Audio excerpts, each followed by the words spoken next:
ያደረግን ያለ ነው በጣም ፔኩሊያር ነው። ኢትስ አ ናሽናል ዳያሎግ ኢን ዘ ሚድል ኦፍ ዎር እና ሶስት ነበር መሰለኝ እኔ ቤት መጥተው ነበር የናሽናል ዳያሎግ ሰዎች እኔ ቤት መጥተው ሰፊ ውይይት አድርገን ነበር ከእስር ቤት እንደወጣውና ያለኝ ክብር ለመግለጽ ያህል ነው። ሰፊ ውይይት አድርገናልና ሶስት ነገር መደረግ አለበት። አት ሚኒመም ስትጀምሩ ራሱ አትሊስት ዋና የሆኑ የፖለቲካ ሰዎች ይሁንታ ማግኘት ነበረባችሁ። ኦኬ ጀምራችሁታል። አሁን ግን ቢያንስ ጊዜያዊ ቢሆን ተኩስ አቁም ሆኖ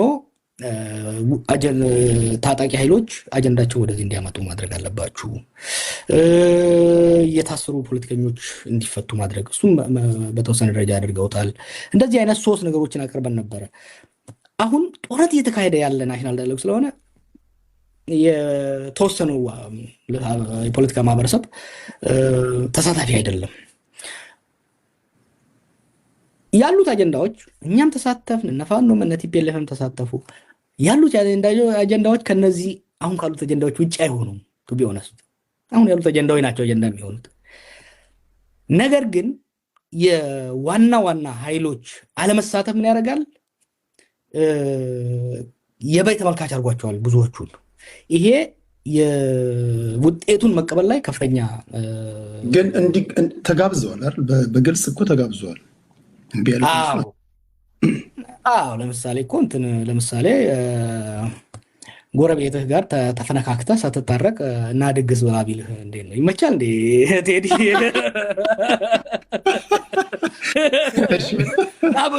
ና ብሎ መርዝ ቢጨምርለት ና ብሎ ብሩን ዘግቶ ቢወቃውስ እና ቢታርድ እና ፌር እየሆን መሄድ አስፈላጊ ነው እና እሱ ላይ ነው። ግን አጀንዳዎቹ በናሽናል ዳያሎግ ደረጃ አንወስደውም። ግን የአብይ የፈለጋቸው ነገሮች አሉ። ከዛ ግን የኢትዮጵያ ሕዝብ ሊጠቀማቸው የሚችሉ ነገሮች አሉ። ሁሉም ነገር ጉዳት አለው ብቻ አይደለም። አጀንዳዎቹ መጥተው ብዙ ሰዎች የተሳተፉባቸው ምንም እንኳን ውጤቱ በአብይ የተወሰነ ቢሆን ራሱ አከራካሪ ጉዳዮች ህዝብ መካከል መጥተዋል። ምንም እንኳን ኦልሞስት ፕሮባብሊ 90% የሚሆኑ ተሳታፊዎች የብልጽግና አባላት ቢሆኑ እንኳን እነዚህ አባላት ከተለያየ ብሔረሰብ የመጡ ናቸው። አሁን ከተሳታፊዎች ዛሬ ሳዋራቸው ነበረ። ከሁሉም የሀገራችን ቅርንጫፍ የመጡ ሰዎች አሉ። ጀንደር የተለያዩ ኃይሉ እነዚህ መምጣት ኢሹዎቹ እንዲወጡና እነኝን ኢሹዎች እንዲያውቁ አድርጓቸዋል። ወደፊት እውነተኛ ብሔራዊ ድርድር፣ ብሔራዊ ምክክር፣ ሀገራዊ ምክክር ሲካሄድ ደግሞ ልምድ ቀስመናል። ሃው ቱ ዱ ኢት ቤተር አትሊስት ቴክኒካል አስፔክቱ እንዴት መስራት እንደሚቻል የሆነ ልምድ ተቀስሟል። ከዛ ባለፈ ግን የተካሄዱ ያሉ ጦርነቶችን ለማስቆም ሆነ ዳግም ወደ ጦርነት እንዳንገባ አስተማማኝ የሆነ መሰረት ሰጥቶናል ማለት ግን አልችልም። የሰሜን ባለፈውም ጠይቄ ነበር። የሰሜኑ ጦርነት በእኔ ትንታኔ ኢህአዴግ ለሁለት ተሰነጠቀ እና ትክክል ካልሆነ እንደዛ አይመስለኝም ማለት ነው። የተጠበቀ ነው። ኢህአዴግ ለሁለት ተሰነጠቀ፣ ወደዛና ወደዛ ጎራ ከፋፈሉ፣ ተደባደቡ። እኔ እንደዛ ነው የምስለው። የሰሜኑ ጦርነት ላይካሄድ የሚችልበት እድል ነበር። በጣም ሰፊ እድል ነበረ። ኢንፋክት እኔ ብቻ አይደለሁም እነሱም እኮ አላመኑትም ወደ ጦርነት እንደምንገባ። ግን ጦርነትና ውሃ እያሳሳቀ ነው የሚወስደው። አየህ እድሉ ነበረው። አየህ ህወሓቶችም ችግር ይመጣብላል ብለው ያሰቡት ስልጣን ከመልቀቃቸው በፊት ከኢህአዴግ ውጪ ነው ያሰቡት። ይሄ የአምባገነንነት የኦቶሪታሪያን ሲስተም ችግሩ ምንድነው ታውቃለህ? ችግሮች ላይ ቁስል ላይ ፋሻ ያስቀምጣል። ቁስሉ ከውስጥ የሚብሰለሰለውን አይ ምክንያቱም ፋሻ ያስቀምጣል። ሌላ ትንሽ በደም ነገር ሲታይ ደግሞ በዛ ላይ ፋሻ ያስቀምጣል። እና ኢህአዴግ ፋሻ እያስቀመጠ ነበረ። ፋሻ እያስቀመጠ ነው የሄደውና በውስጥ እየተሰለሰሉ ያሉ ነገሮችን አላዩዋቸውም ኢህአዴጎች ብቻ አይደሉም። መነግራችን ላይ ኦፒዲዎችም ብአዴኖችም ሌሎቹም ምንም እንኳን ቢያደርጉ ጥርጣሬያቸው ከሆነ ከግንቦት ሰባት እንደኛ ካሉ ጭልፊት ከሚሏቸው እንጂ ከራሳቸው አልተጠራጠሩም እና አልዘጋጁበትም። ኢህአዴግ ማኔጅ ይደረጋል የሚል ግምት ነበራቸው። የውስጡ ችግር ልክ የህወሓት የበላይነት ሲገረሰስና የድስቱ ክዳን ሲከፈት አብይ ምንድነው የፈለገው? ሌላ ክዳን አምጥቶ መሸፈን ነው የፈለገው። መሆን የነበረበት ክዳኑ ተከፍቶ ቀስ ብለህ ከፍተው፣ እኛ የፈለግነው አየህ በአንዴ መክፈት ወይም ደግሞ ድስቱን መደርመስ ሳይሆን ቀስ ብሎ እንዲከፈት ነው የፈለግነው። ቀስ ብሎ ከፍቶት ይሄ ራሻ ውስጥ ምንድን የሆነው ሚካኤል ጎርባቾቭ ሲመጣ ፕሮትራይካ እና ግሎስኖት የምንለው ሁለቱ አንድ ላይ ነው የመጣው እና ኢትዮጵያ ውስጥም ሁለቱ አንድ ሲመጣ ትዝ ይለኛል። አብይ ስልጣን ይዞ ኤፕሪል ላይ መሰለኝ ሜይ አካባቢ ላይ አየሁት። ኦብሰስ ሆኜ ነበር ያኔ ዩጎዝላቪያ እና ሶቪየትን እያጠናውና ታየኝ ይሄ ነገር ሲመጣ። ይሄ መጀመሪያ አካባቢ የነበረው በጣም ሰፊ ሪፎርም፣ እስረኞችን መልቀቅ፣ ሚዲያዎችን መልቀቅ ሙሉ በሙሉ በጣም ፈጠነ። ማኔጅ አይደለም የሆነው፣ በቃ ኤክስፕሎሲቭ ሆነ። አንዴ የከፈተውን እንፋሎት ወዲያው ሊከርነው ሞከረ አብይ። ይሄ ችግር ውስጥ ከተታ። አንድ ያዝልኝ። ሁለተኛ ኢህአዴግ አምባገነናዊ ስርዓትም ቢሆን መድረክ ነበረ ከኤትኒክ ኤሊቶች ለሚመጡ ሰዎች ለመደራደሪያ ስልጣንና ሀብትን የመከፋፈያ ማኔጅድ የሆነ ስቴጅ ማኔጅድ የሆነ ግን አትሊስት ሩም ነበረው። ትልቁ የጦርነት ምክንያት ኢህአዴግ መፍረስ ነው። ኢህአዴግ ሲያፈርሰው የትግራይ ኤሊት ከሌላው ኤሊት ጋር የሚደራደርበት መድረክ ኢማጂን ለ27 ዓመት ስልጣን ላይ ቆይታ ለ30 ዓመት 27 ዓመታት ሙሉ በማፈላይ ቆራይ ባይሆን የበላይነቱን ይዛል። ኦል ኦፍ ሰደን ያ መድረክ እንኳን የለም። አንድ ፎቶ ቢኖር ቅድም ብንዘጋጅ አሳይ ነበር። አንድ ፎቶ አይተህ እንደሆነ መጨረሻው ስብሰባ ላይ ህወሓቶች በሙሉ አልደገፉትም። ሌሎች እጅ አወጡ። ለማይችን ልጅ አወጣ። ያ ፎቶ ይላል that picture tells you a book ስለ ምን እንደሆነ ኢህአዴግ ውስጥ እና ያ ተስፋ አስቆረጣቸው። በቃ ሩም አልነበራቸውም። ይሄ የሚሆነው እንግዲህ ከሌሎች ፋክተሮች ጋር ነው። ምንድነው እየሆነ ያለው? አንደኛ ስልጣን ለረጅም ጊዜ ስትለቅ ወዲያው ብርድ ይልሃል። ናቹራሊ እና ስም አልጠራም። አንድ ሚኒስትር ምን አለኝ ስለ ስልጣን ሲነግረኝ ረጅም ጊዜ ስልጣን ይዞ አንድ ቀን ስልጣን አስለቀቁት። ተጣላና ከነመለስ ጋር ለስንት ዓመት ሲታጀብ የነበረው በር ሲከፈትለት የነበረው ሰውዬ ኦል ኦፍ ዘደን በቃ ማውጣት ሁሉ ፈራው ከቤት አለ። ምክንያቱም ጋርዶቹ የሉ፣ መኪና የለም። በፓርቲ ደረጃ ስትወስደው ለረጅም ጊዜ ስልጣን የያዘ በዛ ላይ ደርግም ያን ያለው እኮ ጃንሆይን ካስወገዱ በኋላ እንለቃለን ብላችሁ ለምን አንለቃችሁም ሲባሉ ጣመና አሉ። ፍስሐ ደስታ ይላሉ። ስልጣን ይጥማል ነው ያሉት። ይጥማል። ከመጣሙ የበለጠ ደግሞ መውረዱ ደግሞ ያስፈራል። ኢማጂን ለረጅም ጊዜ ስልጣን ላይ ያዘ ኃይል ኦል ኦፍ ሰደን አይደለም ስልጣን ማጣት ብቻ ሳይሆን ስጋት፣ ከፍተኛ ስጋት ፈጠረበት። ኦልሬዲ አይምሮ ስጋት እየፈጠረበት ነው። ለረጅም ጊዜ ባላንጣቸው የነበረው ማን ነው? የኤርትራ መንግስት ነው። አይዲዮሎጂካሊ ከዚህ ደግሞ ከአማራች ጋር እየተፋለጡ ነው። ኦሮሞቹ ስልጣን ቀምተዋቸዋል። ሲያዩ ሶስቱ ጋንጋብ ሲያደርጉ ነው የታያቸው። እና ያንን ሳይኮሎጂ መረዳት ነበረብን። ከዳዊት ከበደ ጋር ከሌሎ ጋር ያን ኢንተርቪው የምናደርጋቸውን ነገር ካያቸው ይሄንን ለማስረዳት ነበር እየሞከርኩ ያለሁት። አይደል እንደ ጉድ ጆብ እና ኦልሬዲ ብርድ እያለ ያለውን የፖለቲካ ቡድን በረዶ ውስጥ ነው የከተተው። ኢሳያስና አብይ መጥተው ኢሳያስ ኢሱ ጭሱ እየተባባልን ትዝ ይልሃል። ጌም ኦቨር ሲል በትግራይ ፖለቲካል ኤሊት ውስጥ የለቀቀው ሽቨር ቀላል አይመስልህ። በማግስቱ ነው ዲስ ሃዝ ቱ ስቶፕ። ሰላም ከኤርትራ ጋር የሚመጣው በትግራይ በመቀሌ ውስጥ ነው የሚያልፈው። አስመራና አዲስ አበባ በመቀሌ ላይ ተራምደው ሊጨባበጡ አይችሉም ስል ነበር ያኔ በቃ ኦል ኦፍ ዘደን ከጸረ ወያኔ የወያኔ ተገዢ ነው የተባልኩት ያኔ። እና የአብይ ስተት አንዱ ትልቁ ስተት አስቀድሞም ያው የቢልድ እያደረገ ነው የመጣው። አንድ ያልተረዳነው ነገር በዚህ ላሳጥርልህ። ኢቭን የቄሮ ሙቭመንት ላይ ራሱ ግን አብይ ሳይመጣ ኢህአዴግን ማፍረስ ተገቢ አይደለም ብለህ ስትቃወም ነበር አስታውሳለሁ ካልተሳሳትኩኝ። ኢቭን ገና ብዙ ነው። እኔ ገና ስልህ ልክልሃለሁ ጽሁፉን ለቄሮ እንቅስቃሴ እዚህ ውስጥ አስቀምጬዋለሁ መጽሐፍ ውስጥ።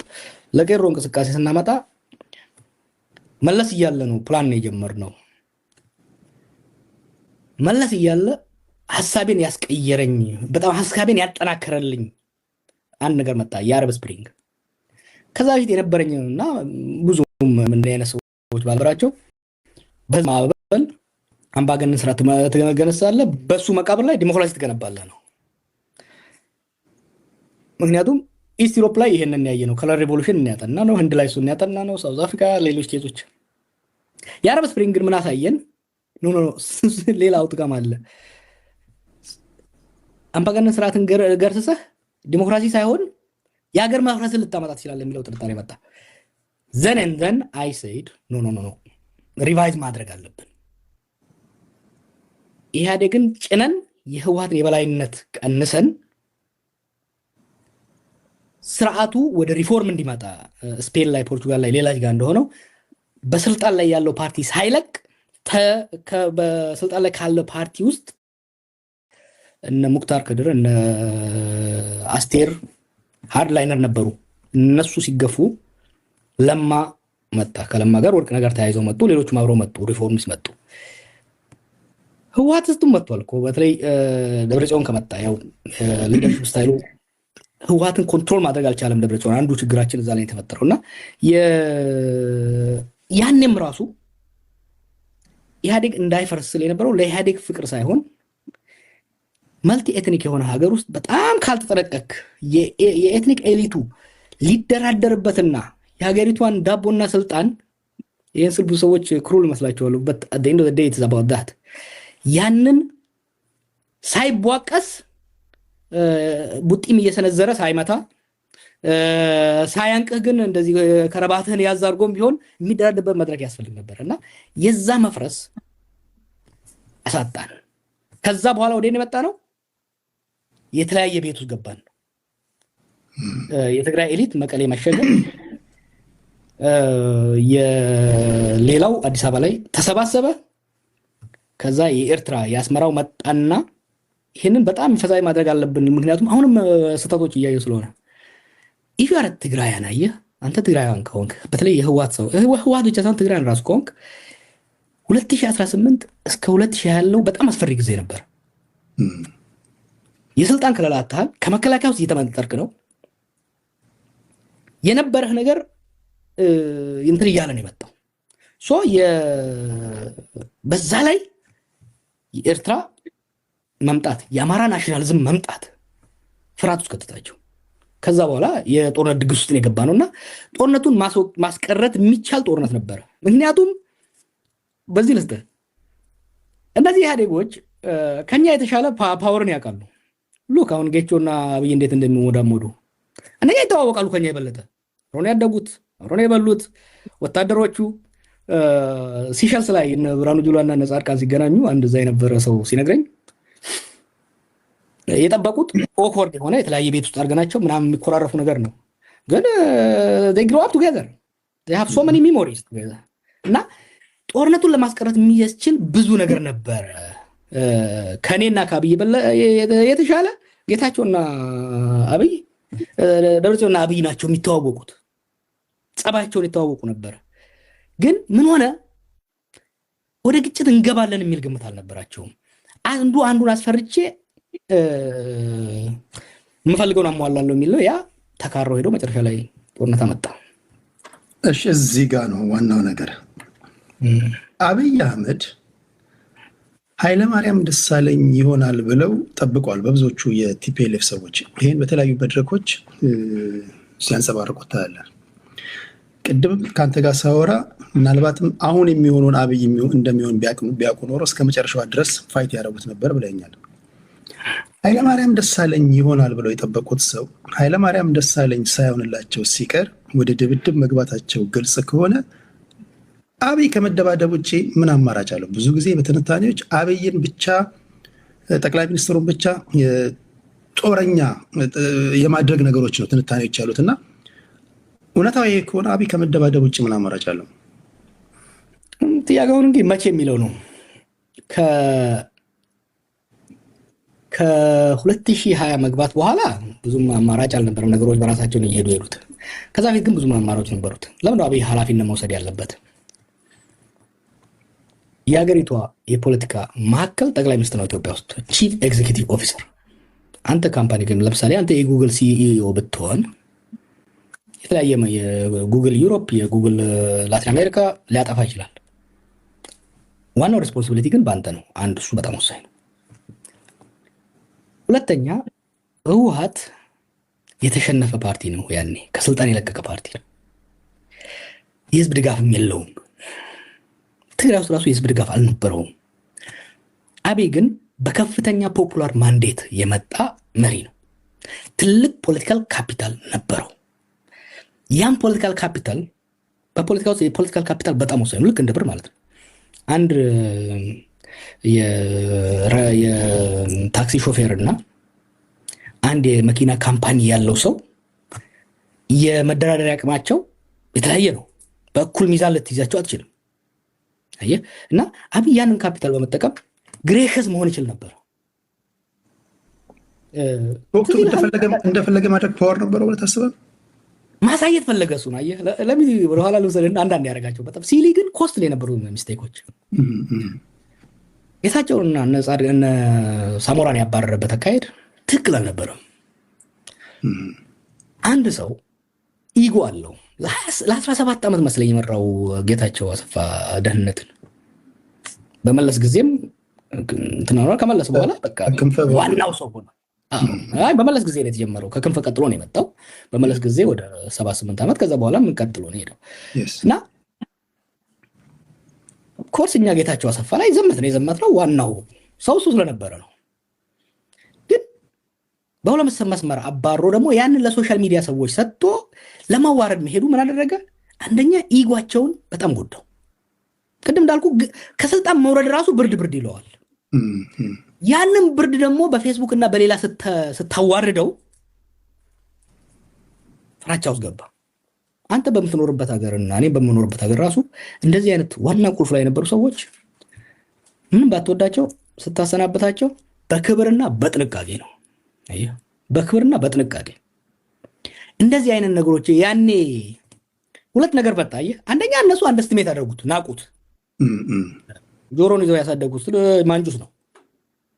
ግን ይሄ ማንጁስ በትልቅ ጄቶች እንደመጣ አሁን ብዙ ጊዜ ጀዋር ሁለት መንግስት አለ ይላሉ። ነው እኔ ቆስል የነበረው ሁለት ኢንጂን ያለው መንግስት ነው ያኔ ስለ የነበረው።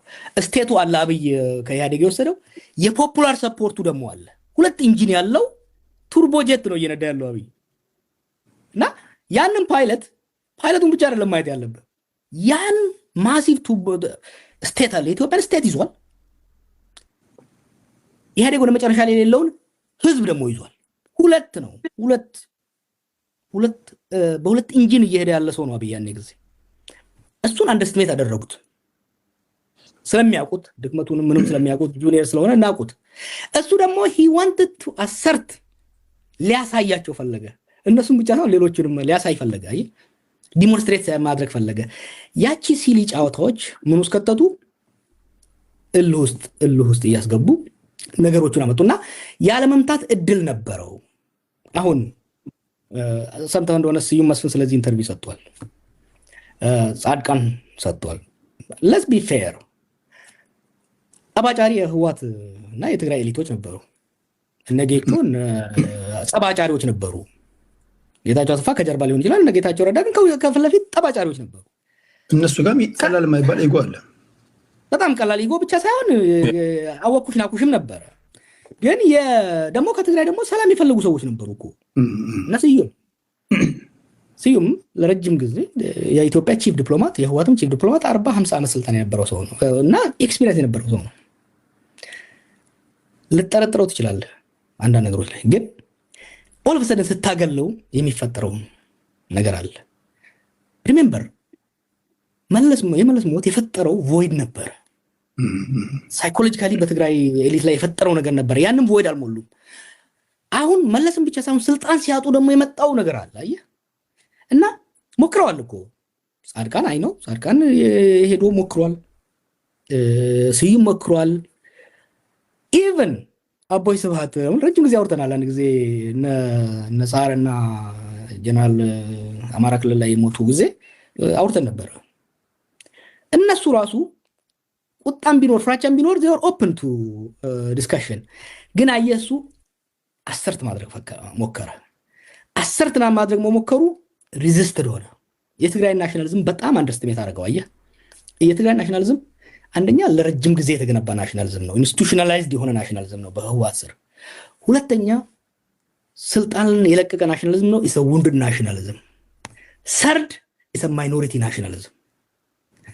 ሶስቱን አንድ ላይ ስታመጣው በጣም ፓወርፉል የሆነ ሪዘንትመንት ነው የሚፈጥረውና ያንን የሄደበት ሁኔታ ግጭቱ ለዚህ ነው ህወሓቶች ጥፋት የለባቸውም ነው። ቅድም ብያለሁ ነፍሱን ይማረው እነ ሴኩቱሬ እነ ጌታቸው የነበረው ሬቶሪክ ኢት ዋዝ ኖት ሄልፕፉል።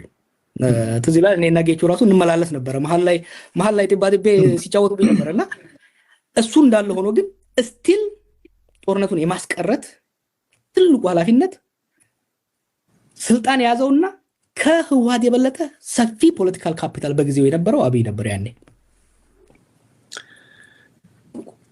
ክብራትና ክብራን የቲክቶክ ላይ ቤተሰቦች እንዴት ናችሁ? ወደ ዋናው ጉዳይ ደግሞ እየመጣን ነው።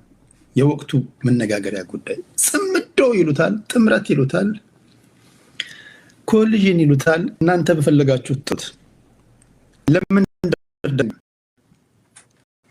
አሁን ባለው ነባራዊ ሁኔታ 3ም 4ም ሆነው ጥምረት ይፈጥሩ አሁን ያለውን አብይ በጦርነት ማሸነፍ ይችላሉ ብለህ ታምናለህ? ከዛ ወደ ጥምዶ እንመጣለን። ይሰማችኋል? ኦኬ። እሱ እንትን ላይ የሚመሰረተው ብዙ ፋክተሮች ማየት መቻል አለብህ። ይህን ጽምዶን እንግዲህ ጽምዶ የአራት ኃይሎች ነው የሚሆነው ከሆነ የኤርትራ፣ የትግራይ፣ የአማራና የኦላ የፋኖ የኦላ ነው የሚሆነው። ዋናው ቆጣሪው ግብጽ። እሱን ልምጣልህ። ፊት ለፊት ተሰላፊዎች ሜዳ ውስጥ የሚጫወቱት ኳስ አቀባይንና ቲፎዞን አይደለም። እኛን ሳንቆጥር ሌሎችን ሳንቆጥር ሜዳ ውስጥ የሚጫወቱት ለሻምፒዮንስ ሊግ የሚጫወቱት ኤርትራ፣ ትግራይ፣ ሻቢያ፣ ህወሓት፣ ፋኖና ኦላ ነው የሚሆኑት በዛ ወገን። በዚህ ወገን አብይና አብሮቹ ያሉ ቲፒኤፍ ሌሎች ይኖራሉ። ኮምፕሊኬትድ የሚያደርገው ካልኩሌሽኑን አንተ ያነሳው ቸኩላ ያነሳው ቲፎዞቹና ኳስ አቀባዮቹ። አሁን ይሄ ጦርነት ሰው እንደሚያየው የሰሜን ጦርነት ይባላል። የሰሜን ጦርነት አይደለም፣ የሰሜንና ምዕራብ ጦርነት ነው። ሰሜን ምዕራብ ፕሮባብሊ ምስራቅ በአፋር በኩል አፋርም ሰሜን ነው ብለው፣ ግን የሰሜንና የምዕራብ ነው። ምክንያቱም ሱዳን አሁን የጦርነታችን አካል ነው የሆነችው። ኢትዮጵያ RSFን ትደግፋለች። ሳፍ የቡርሃን ደግሞ ህወሓትን እና ያንን ጥምረት ይደግፋል በቀጥታ። አሁን እነኛ ያሉ ይሄ አንድ ዋር ቲያትር ነው ሱዳንና ኢትዮጵያ። ከነሱ ጀርባ ደግሞ በዛ ግብጽ አለች። ከዚህ ግብጽ ጀርባ ቱርክና ሳውዲ፣ በዚህ ደግሞ ኤምትና እስራኤል አሉ። አሜሪካና ራሻ አጫዋች ናቸው እና የዚህ አሰላለፍ ወሳኝ ነው። እዚህ ላይ ሰዎች እንዳደርጉ ሁለት በጣም ወሳኝ ፓወርፉል ኃይሎች ስለ ግብጽ ግለብጽ ያወራል። ግብጽ ምላስ ነው። ግብጽ አይደለም ወሳኙ ተጫዋች እዚህ ወሳኙ ኳስ አቀባይ ሳውዲና ኤሚሬት ናቸው። ሳውዲና ኤሚሬት እንዴት መስለ ማየት ያለብን ዝሆንና ነብር። ሳውዲ ዝሆን ነው፣ ማሲቭ ኢኮኖሚ ነው ያለው፣ ማሲቭ ኃይል አለው፣ ግን ስሎው ነው። ኤሚሬት ኢኮኖሚያ ያነሰ ነው፣ ሾርት ነው ካልኩሌት የምታደርገው፣ ግን ኤክስትሪምሊ ፈጣን ነች። ድጋፍ ስታመጣ የሳውዲ ኢንስቲቱሽናል ነው፣ ቀስ ብሎ ነው የሚሰጥህ፣ ትልቅ ነው የሚሰጥህ፣ ግን ጊዜ ወስዶብህ ነው። ኤሚሬት ግን ኦቨርናይት ነው የሚሰጥህ። የትግራይ ጦርነት ላይ ዲሳይሲቭ የሆኑት ለምንድን ነው? የተፈለገውን ጦር መሳሪያ ተተኳሽና የሰው ኃይል በ24 ሰዓት ውስጥ ነው የሚያመጣልህ። የሳውዲ ግን ወራት ሊፈጅብህ ይችላል። so you have to take into this into calculation ወደ ጦርነት ምትገባ ከሆነ እና ጀነራል ባጫ ባለው ሲናገር ወደ ራሱ ቡድን አደላ እንጂ አንድ ኢንትረስቲንግ አስፔክት አምጥቷል። ወደ ፎል ጦርነት የምንገባ ከሆነ ሆርን ኦፍ አፍሪካ አሁን በምናየው ላይቀጥል ይችላል። ተናጋሪውን ባትወድም የሚናገረውን ነገር ባጫ በነገራችን ላይ የዛ ናይሮቢ ላይ ሊያሸከሽከኝ ነበረ። ስለዚህ ለረጅም ጊዜ እንተዋወቃለን፣ ግን በኋላ ላይ ኢንትረስት ገብተናል እና በት he said something interesting። ያው እኛ እናሸንፋለን በሚለው ነው የመጣው። አውድን ቢ ዳሹር ግን ይሄ ጦርነት ከገባ ከባጫ በፊት የኔ ነው ያለው ማን ነው ታውቃለህ? ስዩም መስፍን ነው። ስዩም መስፍን ገና አይ ቲንክ 2019 አካባቢ ላይ ወደ ጦርነት የምንገባ ከሆነ ይሄ ናሽናል ጦርነት ሳይሆን ሪጂናል ነው ብሎ ነበር። ያኔ ፕሮፌቲክ ነበር። ከስርዬ በፊት ስዩም ብሎታል። ስዩም ደግመው እና አሁንም እነዚህ ጦርነቱ የቆዩ ሰዎች እኮ ጦርነትን ይረዳሉ። አንዱ የአብይ ችግር እኮ ጦርነትን እግሩ አይከላከሉትም እንጂ ተዋግቶም አዋግቶ አላየም። እንደነኚህ እንደ ጦርነት ጠገብ ጀነራሎች እና የፖለቲካ ሰዎች እና ወደ ጦርነት የምንገባ ከሆነ ለምን ነው ውስብስብ ማድረግብህ? ይህ ቀላል ይሄ እከሌ ያሸንፋል እከሌ የሚያሸንፈው ነገር ካልኩሌሽን እንዳንገባ። ጦርነቱ የምንገባ ከሆነ 3 ውጤት መጠበቅ አለብን። ወይ አብይ እንዳስበው በአጭር ጊዜ ዋና ደርምሶ በተለይ አመራር መግደል ከቻለ እሱ ያለውን ፓወር አንደርስታንድ ማድረግ የለብህም። የኤሚሬትስ ቦሳሶም ያለው ሌላም ቦታ ያለው ለሱዳን ለኢትዮጵያም ባህር ዳርና ቢሾፍቱ ላይ በጣም ከፍተኛ የሆነ ተተኳሽና የኤር ፓወር ላይ ኮምፓረብል አይደሉም ሁለቱ ሳይዶች። የድሮን ዋርፌር ደግሞ ቀላል አይደለም። አንድ እሱ።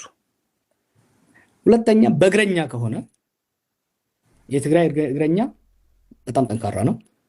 የኤርትራ ቀጥታ የሚገባ ከሆነ በእግረኛ በጣም ጠንካራ ነው የሚሆኑት።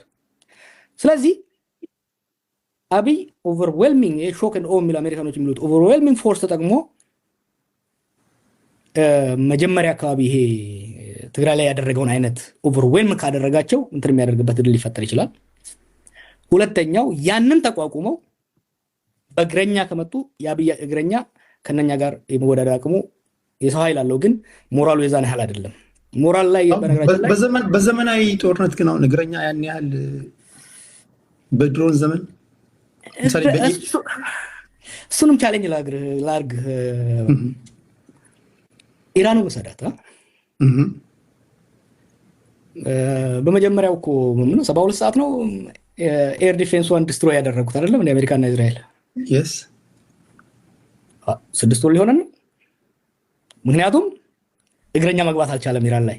ቫስት የሆነ ጂኦግራፊው በጣም ከባድ የሆነ ከፍተኛ ጦር አላት እግረኛ፣ ግን ከፍተኛ ሊሞት የዘጋጀ ጦር አላት። በእግር መግባት አልፈለጉም፣ እስካሁንም አልቻሉም እነኞች። እና አንድ ነው ለማለት እግረኛ ስቲል አስፈላጊ ነው። እግረኛ ኃይል ስቲል አስፈላጊ ነው። ለዚህ ነው ውጤቱን መገመት የሚከብደው። ለዛ ነው አቮይድ ማድረጉ የተሻለ ነው። የምንገባበት ከሆነ የምንገባበት ልናቁም። ሶስተኛው እንግዲህ አንዱ አብይ በአንዴ ማሸነፍ፣ ሁለተኛ እነኛ በመለሶ ማጥቃት መጥተው አዲስ አበባ መቆጣጠር፣ ሶስተኛው ፕሮሎንግድ ፕሮታክትድ ጦርነት ውስጥ ሶስተኛው ነው ትልቅ ላይክ ሊሆን የሚችለው ፕሮትራክትድ ጦርነት ውስጥ ልንገባ የምንችልበት እድል ሰፊ ነው እና አቮይድ ማድረጉ ነው። ባለፈው ባደረኩት ኢንተርቪው እስካሁን ለምን ጦርነት አልገቡት የሚለው ላይ እኮ ተናግሬያለሁ። እነዚህ ካልኩሌሽኖች ካልኩሌት ያደርጋሉ። በተለይ ደግሞ ተሞካክረዋል። አየህ 2 ዓመት ስለተሞካከሩ አሁን ይተዋወቃሉ። የህዝብ ድጋፍ አለመኖሩ፣ የወታደር ሞራል አለመኖሩ ብቻ ሳይሆን ሶስተኛው ይሄ የድል እርግጠኝነት ሰርቴኒቲ አለመኖሩ በሁለቱም ወገን። አብይ እግረኛው ሙሉ በሙሉ አይተማመንም። ህወሓት የኤርትራ ጦር አብሮ መግባት አለመግባቱ ላይ እርግጠኛ አይደሉም። ሪሜምበር ጽምዶ የሚባለው ኃይል እንመጣለን። አብይ ገፍቶ አንድ ላይ ያመጣው ኃይል ነው። ስኖት ስትራቴጂክ የሆነ ፓርትነርሺፕ ሳይሆን የሰርቫይቫል ተደጋግፎ የመትረፍ ኃይል ነው እና የኤርትራ ኃይል ጠንካራ ቢሆንም የሰው ኃይል ሪፐልሽ የሚያደርግበት ኃይል የለውም። በትግራይ ጦርነት ውስጥ ኬርፉሊ ካጠናው ጊዜ ወስጄን ያጠናሁት የተሳተፉበትን ጀነራሎች አነጋግሬ ኤርትራ ከመካናይዝድ ያለፈ እግረኛ በጣም ጠንቃቃ ነበረች።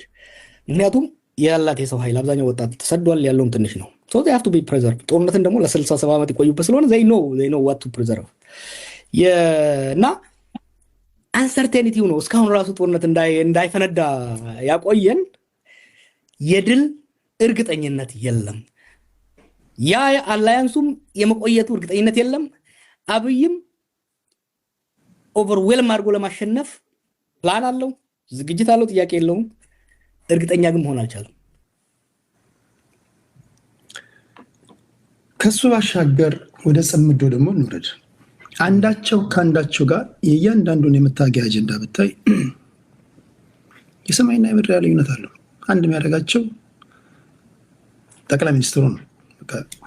ሌላውን ብዙ ጊዜ ጠይቃቸው እንኳን 4 ኪሎ ከገባም በኋላ እንነጋገራለን። ይሄ አሁን እዚህ አይነሳም፣ በኢደር ይባላል። በፖለቲካ ውስጥ እንደዚህ ያለ ነገር እያወራ ከኤ ተነስተ ወደ ዜድ ህዝብን እንዴት እንደምትወስድ እንዴት እንደተስማማ አላንስም ከሆነ ስትራቴጂክ አላንስም ከሆነ እንዴት እንደሆነ ታክቲካል የሚሆን እያስረዳ ተማምነ ነው ማለፍ ያለብህ።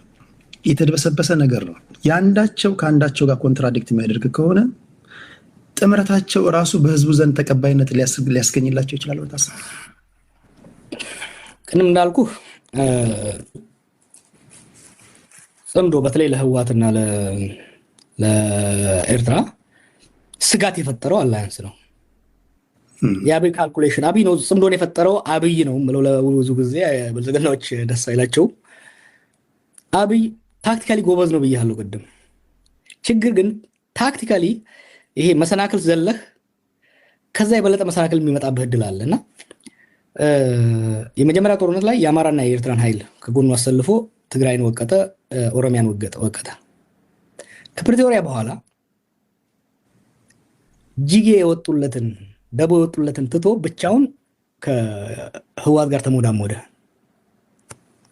ያ ኢሚዲየትሊ ፒስ የዋር ዲቪደንድ ቡቲ ያለ የዋር ዲቪደንድ መካፈል ብቻ ሳይሆን የፒስ ዲቪደንድ ደግሞ ማግኘት መቻል አለበት። በጦርነት የተሳተፈ ኃይል የፒስ ዲቪደንድ አላገኘም።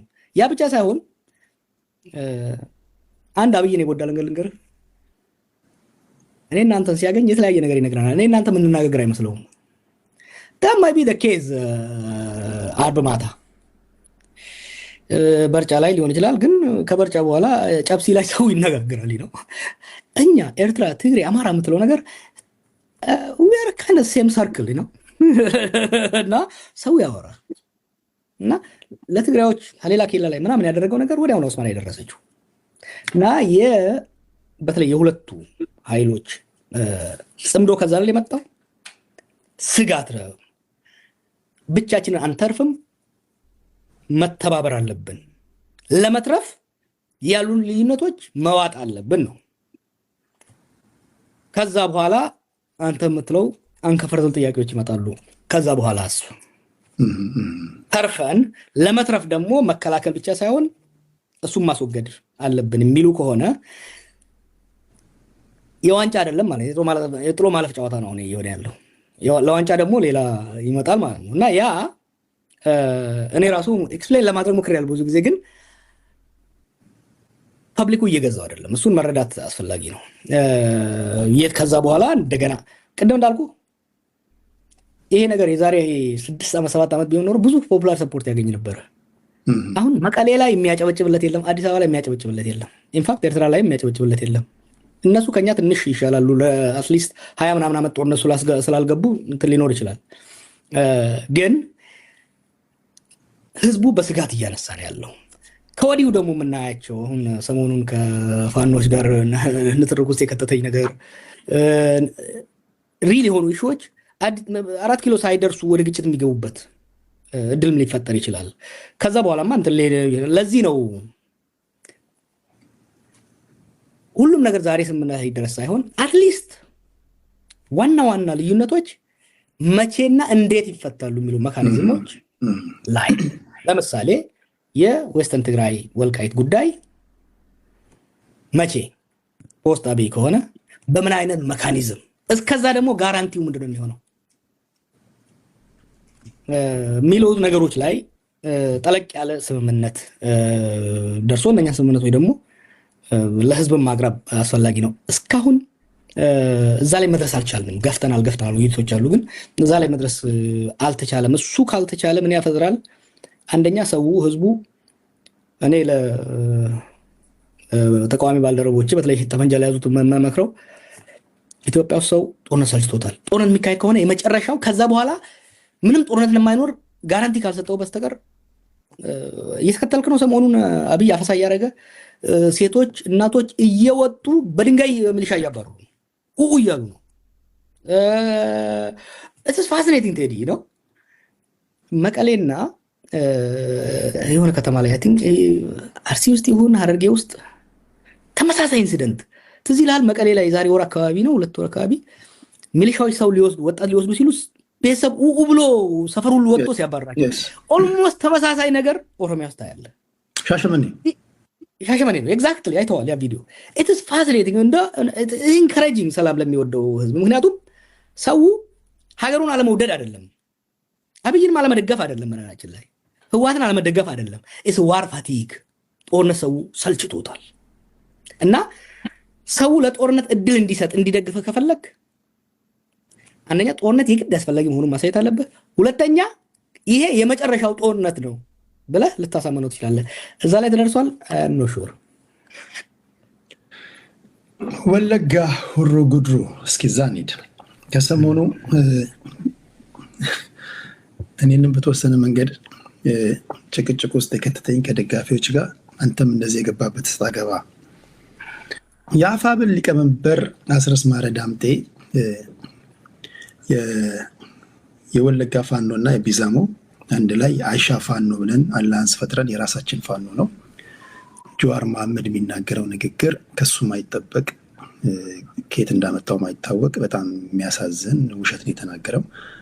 ጀነራል የሚገደል ነው እኛ ነን፣ ብርም የማረግ ነው እኛ ነን።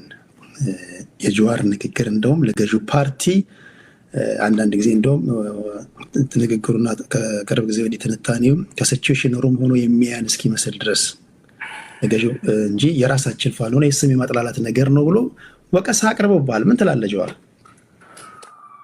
እኔ ያደው ነው ካየሁ በዚህ በወለጋ ፋኖ ላይ ሪፖርት ጽፌያለሁ። ባለፈው 1 ዓመት 6 ወር ብዙ ኢንቨስቲጌሽኖች በወንጀሎች ላይ በማፊያ ቡድኖች ላይ በተለያዩ ቡድኖች ላይ አድማጮች ማወቅ ያለባቸው ይሄ ወለጋ ፋኖ የመጀመሪያው አይደለም ስጽፍ። ወለጋ ላይ ሲንቀሳቀስ የነበረ መንግስት ያደራጀው ሸኔ ጽፌበታለሁ። አርሲ ላይ ሲንቀሳቀስ የነበረ መንግስት ያደራጀው ፋኖን ጽፌበታለሁ። ምስራቅ ሸዋ አካባቢ ሳትከታተል አልቀርም ጫት ከሀረርጌ ሲመጣ ሾፌሮች ሲገል የነበረ ከአዳማ ከተማ ማፊያ ጋር የተያያዘ ከኦሮሞ ነጻነት ጦር የተገነጠለ ኃይል እንደነበረ በምርመራ ደርሰንበት አጋልጠን መንገዱ ሰላም ሆኗል። ኢትዮጵያ ውስጥ እንዳልኩ አንድ ተስፋ የሚሰጥ ነገር ምንድነው? መንግስት ውስጥም አማጺ ውስጥም ጦርነት የሰለቸው ሌብነት፣ ዘረፋ የሰለቸው ኃይል እየመጣ ነው። እኔ ከነሱ ጋር እየሰራሁ ነው። የወለጋውን ላምጣልህ፣ ህዝብ የሚያውቀውን ላምጣ። ከ2020 ጀምሮ እንደ አውሮፓውያን አቆጣጠር እስከ 2022-23 ወለጋ ላይ አማራ ተገደለ ነው ሁሌ ስንሰማ የነበረው አይደለም? ጩኸት ሁሌ ከራስ ምን በኋላ እዛው ወለጋ ላይ እዛው ሰፈር ኦሮሞ ተገደለ አማራ ማን ነው? ኦሮሞውን ማን ነው ያለው? ፋኖ ይባላል። እስር ቤት እያለሁ ከስር ከወጣን በኋላ ምርመራ አካሄድን። እኛ ብቻ ነው ዋሽንግተን ፖስት ምርመራ አካሄደና ወለጋ ላይ አማሮችን ሲጨፈጨፍ የነበረው ኃይል ፈቀደ አብዲሳ በሚባል ሰው የሚመራ ቡድን እንደሆነ፣ ይሄ ሰው ደግሞ እኔም ማቀው እኔና በቀለ ከአባገዳዎች ጋር ከኦነግ ጋር እጅ ሲሰጥ ለመንግስት ያስረከብ ነው። ለእኛ ሪፖርት ተደርጎ የመንግስት ደህንነት አካል መሆኑ የተነገረን ለጸረ ሽምቅ ግብረ ኃይል ውስጥ ተሳትፎ የሄደ ነው። መጀመሪያ አካባቢ የመሮን ቡድን ለማስጠላት ኦሮሞዎችን የገደለው በአብዛኛው። ከዛ አማራ ለትግራይ ጦርነት ማነሳሳት አስፈላጊ ስለሆነ አማራ እንዲገል አደረገ። ማት አማራ ገደለ። ከፕሪቶሪያ ስምምነት በኋላ ማንነቱን በኢንተርናሽናል ሚዲያ ወጣ። ጫካ መቆየቱም አማራ መግደል አስፈላጊ አይደለም ኤኒሞር ጥሎ እጅ ሰጥቶ በአሁኑ ወቅት መቶ አለቃ ሆኖ የመከላከያ መረጃ አካል ነው። ከሱ አንድ ነገር ኢንትረስት አደረገኝ። የሚባል ገርሳ ጎበና የሚባል ሰው እስቲ እሱን መርምር የሚል ጥቆማ መጣልኝ። ስመረምረው ይህ ሰውዬ ከፈቀደ ጋር እጅ የሰጠ ከፈቀደ ጋር ተመልሶ እዛ የተላከ እዛ ከተላከ በኋላ አማሮችና እዛ አካባቢ ያሉ ሰዎችን አደራጅቶ አስታጥቆ ይሄ አማራው ሲገደብ ግድያው ሲበስበት አማሮች ታጠቁ የሚል ነገር በከፍተኛ ቅስቀሳ ተደረገበት። ተቃዋሚውም በመንግስትም ሰዎች መንግስት አስታጠቃቸው። እነኛን ሰዎች ያሰለጠነው ያደራጀው አንዱ ይሄ መገርሳ፣ ሁለተኛው አትንኩት ይባላል፣ ሶስተኛው ግርማ ይባላል። የመገርሳ ወንድም ነው፣ የደህንነት ሰው ነው። እዛ አካባቢ ያደራጀውን አስረስ መጥቶ መገርሳን ታውቃለህ ወይ በለው። አላውቅም ይበል። ካላወቀ አያውቅም ማለት ነው። መገርሳን አትንኩትንና ግርማን ካላወቀ ይሄ ቢዛሞ ወለጋ የሚባለውን ፋኖ አያውቀውም ማለት ነው። በነገራችን ላይ መገርሳ አንድ ድምፅ ነበረ እስር ቤት እያለው አንድ ድምፅ በዋትስአፕ ተልኮ በዚህ በፍላሽ መጥቶልኝ ያዳመቸው ነበር። ዲያስፖራ ያሉ አማሮችን ወለጋ ላይ ስለ ማደራጀት ሲናገር እና አክሰንቱ ቲክ ነበረ። የኦሮሞ አክሰንት ነው ታውቃለህ። አማርኛ ሲናገር ነገረመኝ። ዳት ወዛ ጋይ እና ይሄ ሰውዬ ምን ያደርጋል? ቀጥሎ አሁን የወለጋ ቢዛሞ ፋኖ ምናምን ብለው ተደራጅተው ከ2023 ጀምሮ እስከ 3 ቀን በፊት ይሄ ነው የማይባል ግድያ በኦሮሞዎች ላይ የተካሄደ ነው። እዚህ ወለጋ የጊዳያና የሚባለው የምስራቅ ወለጋ ዞን ወረዳና የኩሮ ጉዱ ወለጋ ግድያ የተካሄደ ነው። ይሄ ሰውዬ ምን ያደርግልሃል? እነኝህ ግድያ በየጊዜው ይፈጽማሉ። አይፈተሹም። የመከላከያ ይለፋላቸው፣ ሲያዙ ይለቀቃሉ። መጨረሻ ላይ አንድ ቀን ከሚሊሻዎች ጋር ሲጋጭ ይማረካል። እሱን አትንኩት ሲማረክ ውዘናና ወር ሄሊኮፕተር ካች ብላ ብድግ አድርጋው እሱንና አትንኩትን መከላከያ መረጃ ጎልፍ ክለብ ወሰደችው። ይህንን ፋኖ ያደረገ አይደለም ይበሉኝ እነሱ ወጣው ለ5 ዓመት የዚህ ቡድን አሰልጣኝ ዋና አሰልጣኝ አይደለም ይበሉ እነሱ እና ይሄንን ኤክስፖዝ አድርገን ስንል የነበረው ይሄ በነገራችን ላይ አማራ ክልል ላይ ያለው ፋኖ ተገፍተው ተከርተው ጦርነት የገቡት ብዬ ተደጋግሜ ተናግሬያለሁ። ላለፉት 1 ዓመት እና ከዛ በላይ ለፋኖ ደጋፊዎች፣ ለአማራ ሞራዮች ይሄን የወለጋን ኃይል ወይ ሲቪል እንዳይገል ሃይበሉት በእናንተ ቁጥጥር ስር ካለ፣ አለበለዚያ በግልጽ ራሳችሁን አርቁ። ምክንያቱም ዜጎችን ከመግደል ባለፈ የስርዓቱ ሁለቱን ህዝቦች እያጋጨ በሁለቱ ፖለቲካ ኃይሎች ላይ መካከል ሊኖር የሚችል ጥምረትን ለማክሸፍ እየተጠቀመበት ነው። ከዛ ወዲህ ባደረኩ ምርመራ 100% እዛ አካባቢ ያለውን ኦፕሬሽን እነሱ እንደሚያደርጉት የትላንትናው የጀነራሉ ሶፊስቲኬትድ ሊሆን ይችላል። አሁን የብር ዘረፋው ልንገር፣ ጦርነት ነበር እዛ አካባቢ ባለፈው። አውሎፍ ሰደም መከላከያ ምን ይላል? እዚህ ከተማ ያለ ብር በሙሉ መውጣት አለበት ይላል። ሁለቱም ባንካው የባንክ ገንዘብ ካሽ በሙሉ መውጣት አለበት ይላል። 70 ሚሊዮን ብር በግምጃ ቤት ያለ መሳሪያ በሙሉ መውጣት አለበት ይላል። አማጺ ከተማውን ሊመታ ነው ምናምን በሚል ይጭንና ይሄዳል። ወዴት? ወደ ነቀምት ከተማ ነው የሚሄደው። መንገድ ላይ ሲደርስ ጫካ ቦታ ላይ የተወሰኑ ያደፈጡ ሽፍቶቹ ያሉበት ከአጃቢ መከላከያዎች ውስጥ ባንከሮቹን ግንባን ግባላቸውን አሏቸው። አንድ ኦዲተርና አንድ ዳይሬክተር የብራንች ማኔጀር ማለት ነው። ያን ብርና መሳሪያ ይዘው ሄዱ። በኋላ ብዙ ኮንፊርም የሚያደርግልህ አንዱ ምን እንዳደረገ ታውቃለህ? ወንዝ ሞላባቸው። በአምቡላንስ ነው ብሩን ይዘው የሄዱት፣ ብሩንና መሳሪያው። ከ2 ሰዓት በላይ ቆሙ። ድሮን ሄዳ አይታቸው አትምቱ ነው የተባሉት። እና ይሄ የሚያሳይ እሱ ጋር ያለ ድሮኑን ኦፕሬት የሚያደርጉት የዩኤኢ ሰዎች ሆነው ሳለ አንተ መረጃውን ሲጀመር ሊኖር ይችላል። ሰቸው ሽሩም ነበርኩ ብሏል። አትሳሳት። ዩኤኢ ብቻ አይደለም፣ ድሮን ጆይንት ነው። የዩኤኢ ድሮኖች አሉ ዩኤኢ ኦፕሬት የሚያደርጉት። የኢትዮጵያ ደግሞ ራሱን የቻለ አብይ እኮ ፕሮባብሊ በአፍሪካ ውስጥ ማሲቭ የሆነ የድሮን ካፓቢሊቲ ገንብቷል። ያለ ኤምሬትም የኤምሬቱ ሃይ ካፓሲቲ ስለሆነ ካፓሲቲውን መልቲፕላይ ያደርጋል እንጂ ኢትዮጵያኖች አሉ እኮ ብዙ ብዙ እንደ ራሱን የቻለ ኮማንድ እኮ ነው የድሮን ኮማንድ። በአሁኑ ጊዜ እንዴት አወቀው ለሚለው ምንጭን አልሰጥህም፣ ግን ብንገናኝ ያሳይሃለሁ። ቴክኒካል ኤቪደንሶቹን አለኝ። ምንጭን ለማቃጠል እንትን አላደርግም። ለምሳሌ ወደ ሻሸመኔ የሚሄደው የእናንተ ሀገር የሚሄደው መንገድ ላይ በድሮን እያዩት ኦነግ ሸኔ የሚባል የነሱ ኃይል መኪና እያስቆመ ሲዘር ሲያቃጥል ሰዎችን ሲያግት ዝም ብለው ያዩት ነበር። ቪዲዮን አገኘሁት፣ ለቀዋለሁ አልኳቸው፣ አቆሙት። ሶ ሀብ ነው ኢንተረስት እንትን ላይ እኔ ይኸውልህ ለምን መሰለው ለሁለት ምክንያት ነው ይሄንን ነገር ፈከስ ያደረኩት። አንዱ ተራ ዜጋ ትላንት የተወሰኑ ማስግድያዎቹን በጣም አሰቃቂ ግድያዎቹን ትላንት አስቀምጫቸዋለሁ። ሰው እያለቀ ነው እዛ አካባቢ። መጀመሪያው አማራ ሲያልቅ ነበር፣ አሁን ደግሞ ኦሮሞ እያለቀ ነው። ማህበረሰቡ እየፈረሰ ነው እዛ አካባቢ። ሁለተኛ እነሱ ለሚያስቡት ጽምዶ ብቻ ሳይሆን እኔ ወደፊት የአማራ የትግራይ የኦሮሞ ልሂቃን የበለጠ ተቀራርበው ከሌሎች ልሂቃን ጋር መሰረቱ ጠለቅ ያለ ኃይል ስምምነት መፍጠር አለባቸው ነው። ይሄንን እዚህ ሆሮ ጉዱሩ ላይ የሚሆነውን ነገር ካልፈቱት ጽምዶ የሚባል ነገር ሊፈጠር አይችልም። ለምን እንደሆነ ታውቃለህ? ደምንት እነሱ አናውንስ አድርገው ጆይንት ኦፕሬሽን ሲጀምሩ እዛ አካባቢ ግድያ ይጀምራል። ኦላ እና ፋኖ መጨፋጨፍ ይጀምራል። አስረስ ብዙ ነው እያየሁ ሆነ። ሰሞኑን የሚያደርጋቸው ነገሮች የራሱን ማየት አለበት። ለምሳሌ ስለ ወልቃይት ተናገረው ነው ሰደው ባለፈው ስታሊን ሲጮህበት የነበረው ወልቃይትን በአማራ ጉልበት ስላለው ነው በጉልበት የያዘው። አማራ አይደለም በጉልበት የያዘው፣ የፌደራል መንግስት ነው ህወሓትን መጥቶ አስወጥቶ ከአማራ ጋር ተባብሮ የያዘው። ስቲል ዲስፒዩትድ የሆነ በድርድር ማለቅ ያለበት ጉዳይ የወሰን ትግራይ ጉዳይ በጉልበቴ ነው የያዝኩትማ የምትል ከሆነ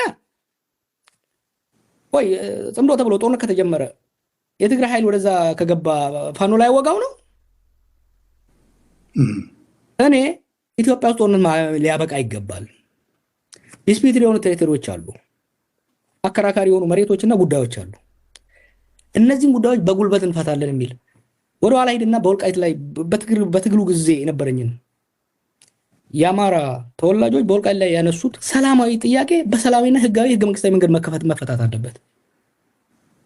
ሀገር ቤት ከገባው በኋላ ከነገዱም ስገናኛ ስለነበረው ምንድነው ነገሩ ረገብ ይበልና ምንም ጉልበት ሳይኖር ከተቻለ በድርድርና በንግግር ካልሆነ በህግና በህገ መንግስታዊ አካሄድ ይፈታ ነው። መጨረሻ ላይ ምን ውስጥ ገባን? ወልቃይት የአብይ ካርዱ ነች። እና የወለጋም ላይ ያለው ነገር ወደፊት ለምናደርጋቸው ትብብሮች አደጋ አላቸው። ላቅ ሲልም ለሀገር አንድነትና ለህዝቦች ሰላም ከፍተኛ አደጋ ያለው ነገር ነው እና ወይ ይህ ኃይል አሁንም መንግስት የሚመዘውረው መሆኑን አምነው ሊያጸዱት ይገባል። እነመሮ ተሸወዱ። ለረጅም ጊዜ ልንገርህ፣ ፈቀደ አብዲሳ እስር ቤት ሆነ መረጃ እየሰጠናቸው ፈቀደ አብዲሳ መንግስት የላከው መሆኑን። በነገራችን ላይ አሁንም እነ ዳውድ እኮ ፈቀደን ታጋይ ነው ብሎ ነው የሚያስቡት። ፈቀደ አብዲሳ መንግስት የላከው መዓት ዜጎችን አማራም ኦሮሞም የጨፈጨፈ በሽምግልና ለማስታረቅ ምን ሲሞክሩ ነበር። እነመሮ ጊዜ ወሰደባቸው። አስቀድመው እርምጃ ወስደው ማጽዳት ነበረባቸው። ወይ በቁጥጥራቸው ስር መክተት ወይ የኛ አይደለም እኛ የምናዘው ኃይል አይደለም ብለው ግልጽ ማድረግ ነበረባቸው።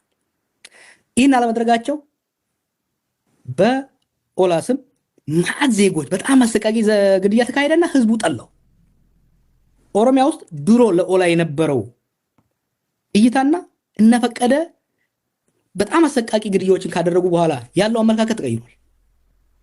ለፋኖም እኔ ወለጋ ላይ ያለውን ያየሁት እንጂ እርግጠኛ ነኝ ጎንደርም ጎጃምም ወሎም ላይ ሳክስገው አስገብተዋል ሰዎች ብዙ ነገሮችን የሚሰሩ ማለት ነው። አማጺ ባለፈው ከአንተ ጋር ስንወያይ አማጺ ሊያሸንፍ የሚችለው ከአገዛዝ የበለጠ የሞራል ልዕልና ሊኖረው ሲችል በህዝብ ፊት ለፊት ለህዝቦችን መብት የህዝቦችን ሰላም ለራሱ ሳይበላ ህዝብ የሚያበላ እንጂ ከህዝብ አፍ ቀምቶ የሚበላ ከሆነ ዜጎችን ከግድያ የሚታደግ እንጂ ዜጎችን የሚገሉ ነው ከታየ ምንም ያህል እውነተኛ ኮዝ ቢኖርህ ስቴት ያሸንፋል። ስቴት ኢዝ አ ሞንስተር ኢንቲቲ እና ፋኖች ለራሳቸው ሲሉ ለእኔ ለኦሮሞ ምናምን ሲሉ አይደለም፣ ለራሳቸው ሲሉ ከኦላ ተማሩ። አንዱ እዛ ሀገር ምናምን ኦላ they learn the hard way ሰክስገውባቸው መጨረሻ ላይ አስወጥተው መሳሪያዎቻቸውና ይዛቸው ስንት ነገር ዳሜጅ ካደረጉባቸው በኋላ ወጡ። መንግስት በኦላ ውስጥ የሰገዘገው ኃይል ከወጣ በኋላ ኦሮሚያ ውስጥ ግድያ፣ ወለጋ ላይ የአማራ ሞት እነ ፈቀደ ከወጡ በኋላ የአማራ ሞት ቆመ። ሰምተህ ታውቃለህ? የለም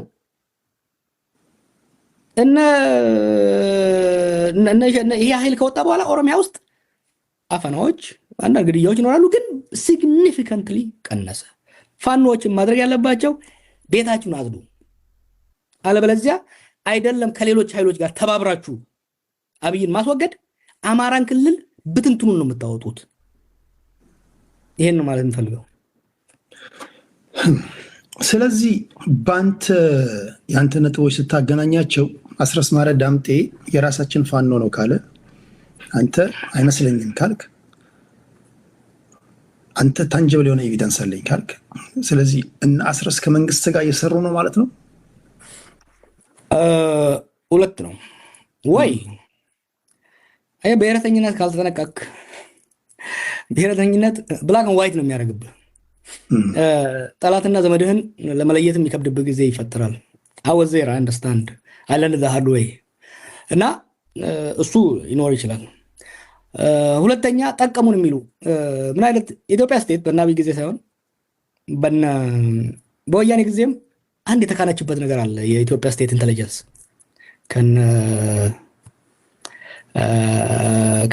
ከንጉሱ ጊዜ ጀምሮ አማጽያንን የሚጫወቱባቸው ጌም ክራፍቱን በጣም እየጨመሩት መጥተዋል እና ኤርትራ ላይ ኦነግ እያለ ምን እንዳደረጉት ልንገርህ። እነሱ ሪክሩት የሚያደርጓቸውን ሰዎች ገልብጠው ደብል ኤጀንት ያደርጓቸዋል። ኦነግ ኤርትራ አሰልጥኗቸው የሚመጡ ሰዎች በሙሉ አቀባበል ነበር የሚዘጋጅላቸው። በቦራም ሲገቡ አቀባበል፣ በሱዳንም ሲገቡ አቀባበል፣ በጅቡቲም ሲገቡ አቀባበል። ምክንያቱም እንዲሰለጥኑ የሚልካቸውና የሚቀበላቸው የጌታቸው አሰፋ ሰው ነበር። በቀይሮ ጊዜ ግርማ ጥሩ ነው የሚባል ልጅ ነበር እና የኦነግ አመራርም ያውቃል።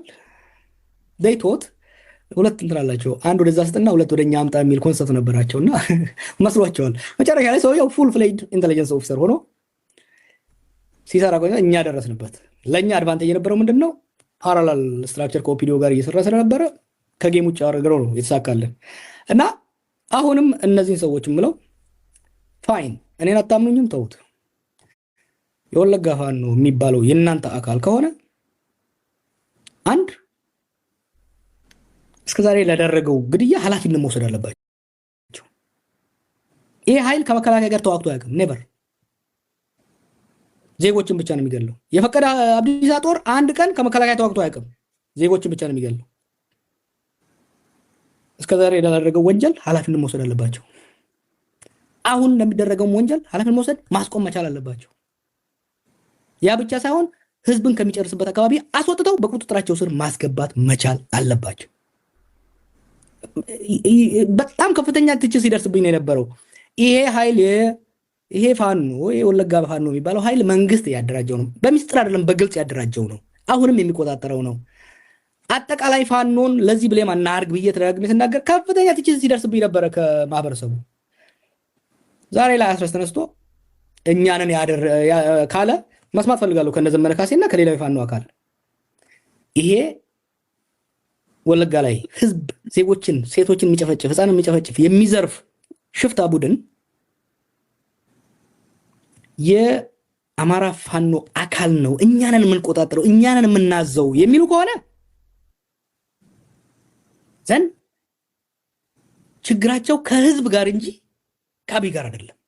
ከጊዳ አያና ምስኪን ገበሬዎች፣ ከእቤንቱ ምስኪን ገበሬዎች ጋር እንጂ ዛሬ እነሱ ላይ ያልን እንጂ እኮ እነመሮንም ብለናቸዋል። ፕሮባብሊ ሰው በኦሮምኛ ስለማይሰማ ነው እንጂ ሃይፐር ክሪቲካል ነበርኩ በእነዚህ ጉዳዮች ላይ። ምክንያቱም በነፃነት ስም ጫካ ገብቶ ምስኪን ገበሬን የሚገል የሚዘርፍ የሚያፈናቅል ኃይል ለማንም አይሆንም። ነገም ስልጣን ላይ ከወጣ ከዚህ ነው የሚብሰው። ሶ እናስረስ አስረስ ተናግሯል፣ ግልጽ አድርጎታል። እኔ በወልቃይት ላይ ያደረገው ኮሜንት ለምሳሌ እሱ ወለጋ ሲመጣ ያውቁ ነበር የመከላከያ መረጃዎች በደንብ። ከዛ ሲወጣ ያደረገው ንግግር ለእኛ እኮ መልስ ነው። እሱ የዛ ሄደው ማለት ትችላለህ። ይሄ ወለጋ ፋኖ እነ መሮም የሚሉትን ነገር ታውቃለህ። ይሄ ወለጋ ፋኖ ሽፍታ መንግስት ያደራጀው ሽፍታ ነው ይላሉ እነሱ። አስረስ መጥቶ የኛ ነው ሲል መንግስት ይኸው እናንተ ትግላላችሁ፣ ግን ይሄ እናንተ እዛ አብራችሁ የምትሞዳሞዱት ጥምረት ለመፍጠር የምትሞዳሞዱት ኃይል ነው የእናንተን ሰው እየጨረሰ ያለው ያለ ነው ያለ። የአገዛዙን ትርክት ያጠናከረ ስራ ነው እየተሰራ ያለው ወለጋ ላይ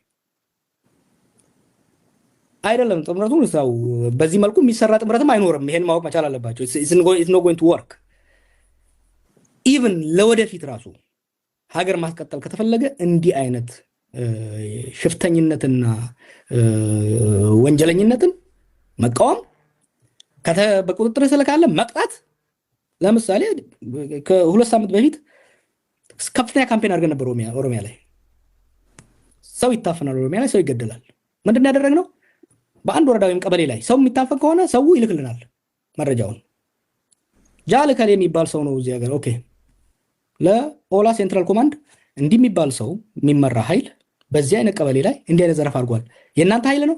አዎ የኛ ኃይል ነው ካለ እርምጃ ይወስድበታል። አይ የኛ ኃይል አይደለም ካለ ብራንዱን ይቀመዋል። እኛ ለህዝብ ይሄ የነፃነት ታጋይ ሳይሆን ዘራፊ ሽፍታ ነው እንላለን። ጋዝዋት የሰላሌ መንገድ አሊዶሮ የምትባለው አብዩ ሲናገር ሰምታታል። እቺ ወደ ጎጃም የምትሄደው መንገድ ሰላሌ ላይ በየቀኑ ሰው ይዘረፍ ነበረ፣ ይታገት ነበረ። አንድ ሰው አልታገተም ይህን ዘመቻ ካደረግን በኋላ።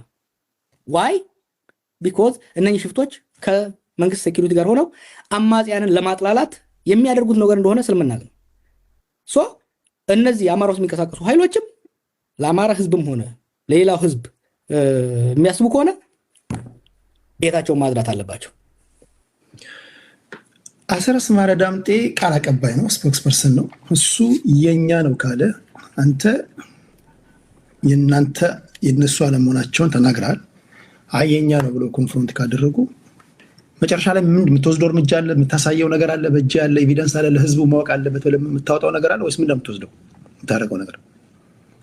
ማስረጃም እናወጣለን። ከዛ የበለጠ ግን የፖለቲካ ኃላፊነት አለ። ማስረጃውን እናወጣዋለን፣ ምን ጥያቄ የለውም። ኢንፋክት እነሱን የሚጎዳቸው ያ ማስረጃ አይደለም። ይሄ ወለጋ ላይ የሚንቀሳቀስ ፋኖ የኛ ነው ካሉ ፖለቲካ ኪሳራው ቀላል አይሆንባቸውም።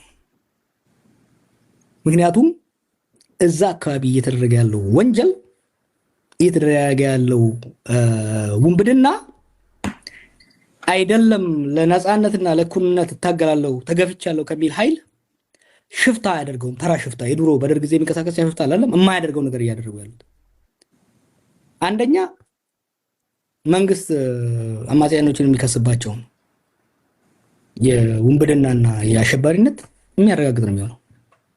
ሁለተኛ ከኦሮሞ ኃይሎች ጋር ብቻ አይደለም፣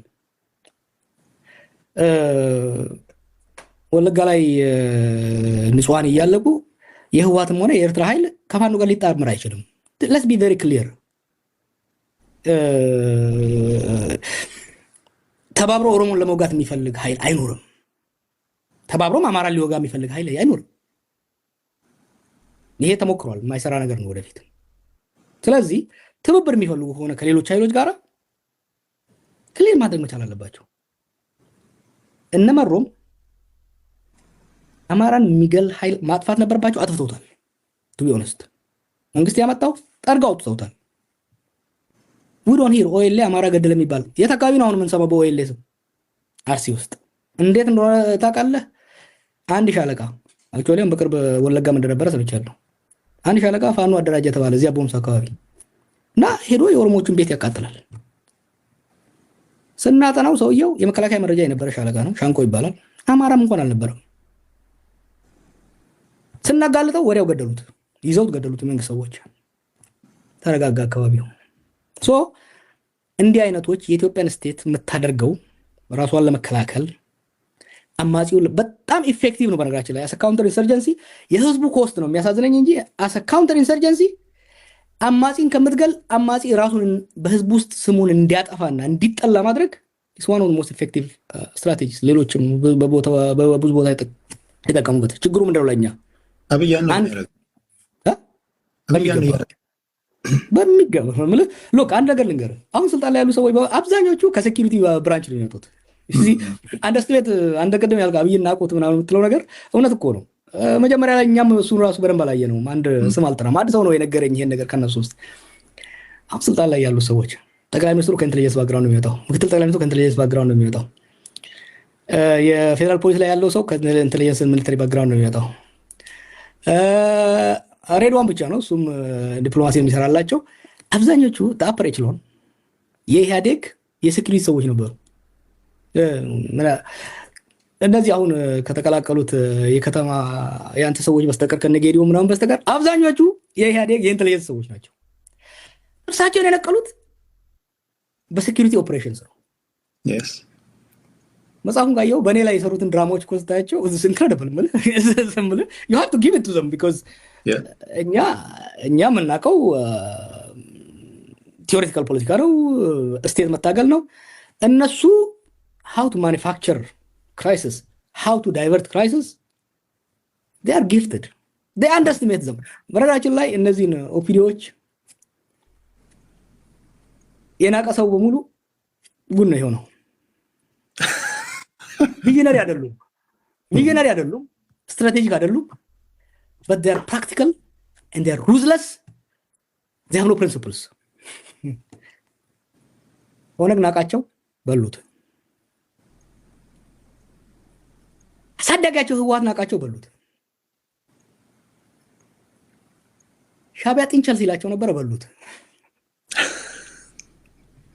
እኛ ተሸክመን ስልጣን ላይ አውጥተናቸው በካልቾን ያስወጡን። እሺ ቲባቲ ቤኮን የተጫወቱብን ኢንተርምስ ኦፍ ኢንተሊጀንስ ኦፕሬሽንስ ቀላል አይደሉም። ለምን እንደሆነ ታውቃለህ? እነኛ በጣም ፍሌክሲብል ናቸው። አንተ እኮ ፕሪንሲፕል አለ የምትከተለው፣ አይዲዮሎጂ አለ፣ እነሱ አይዲዮሎጂ የለም። ለምሳሌ ኦፒዲዮ አሁን ለምሳሌ ቀናውና ኢሳያስ አብይን ጣለን እንበል። ባዴኖችና ኦፒዲዮ ስለ ሁሉም ቆም ማለት እነዚህ ባዴኖች ደቡብ ያሉ በሙሉ ፒዲዮ አይደለም እንላቸው። ሻዕቢያ ቢመጣ አምሹ ቤቱ አሁን ባንዲራ ይኖራቸዋል። ገጭ አድርገው ትግርኛ ይችላሉ፣ ገጭ ብለው ነው የሚመጡልህ።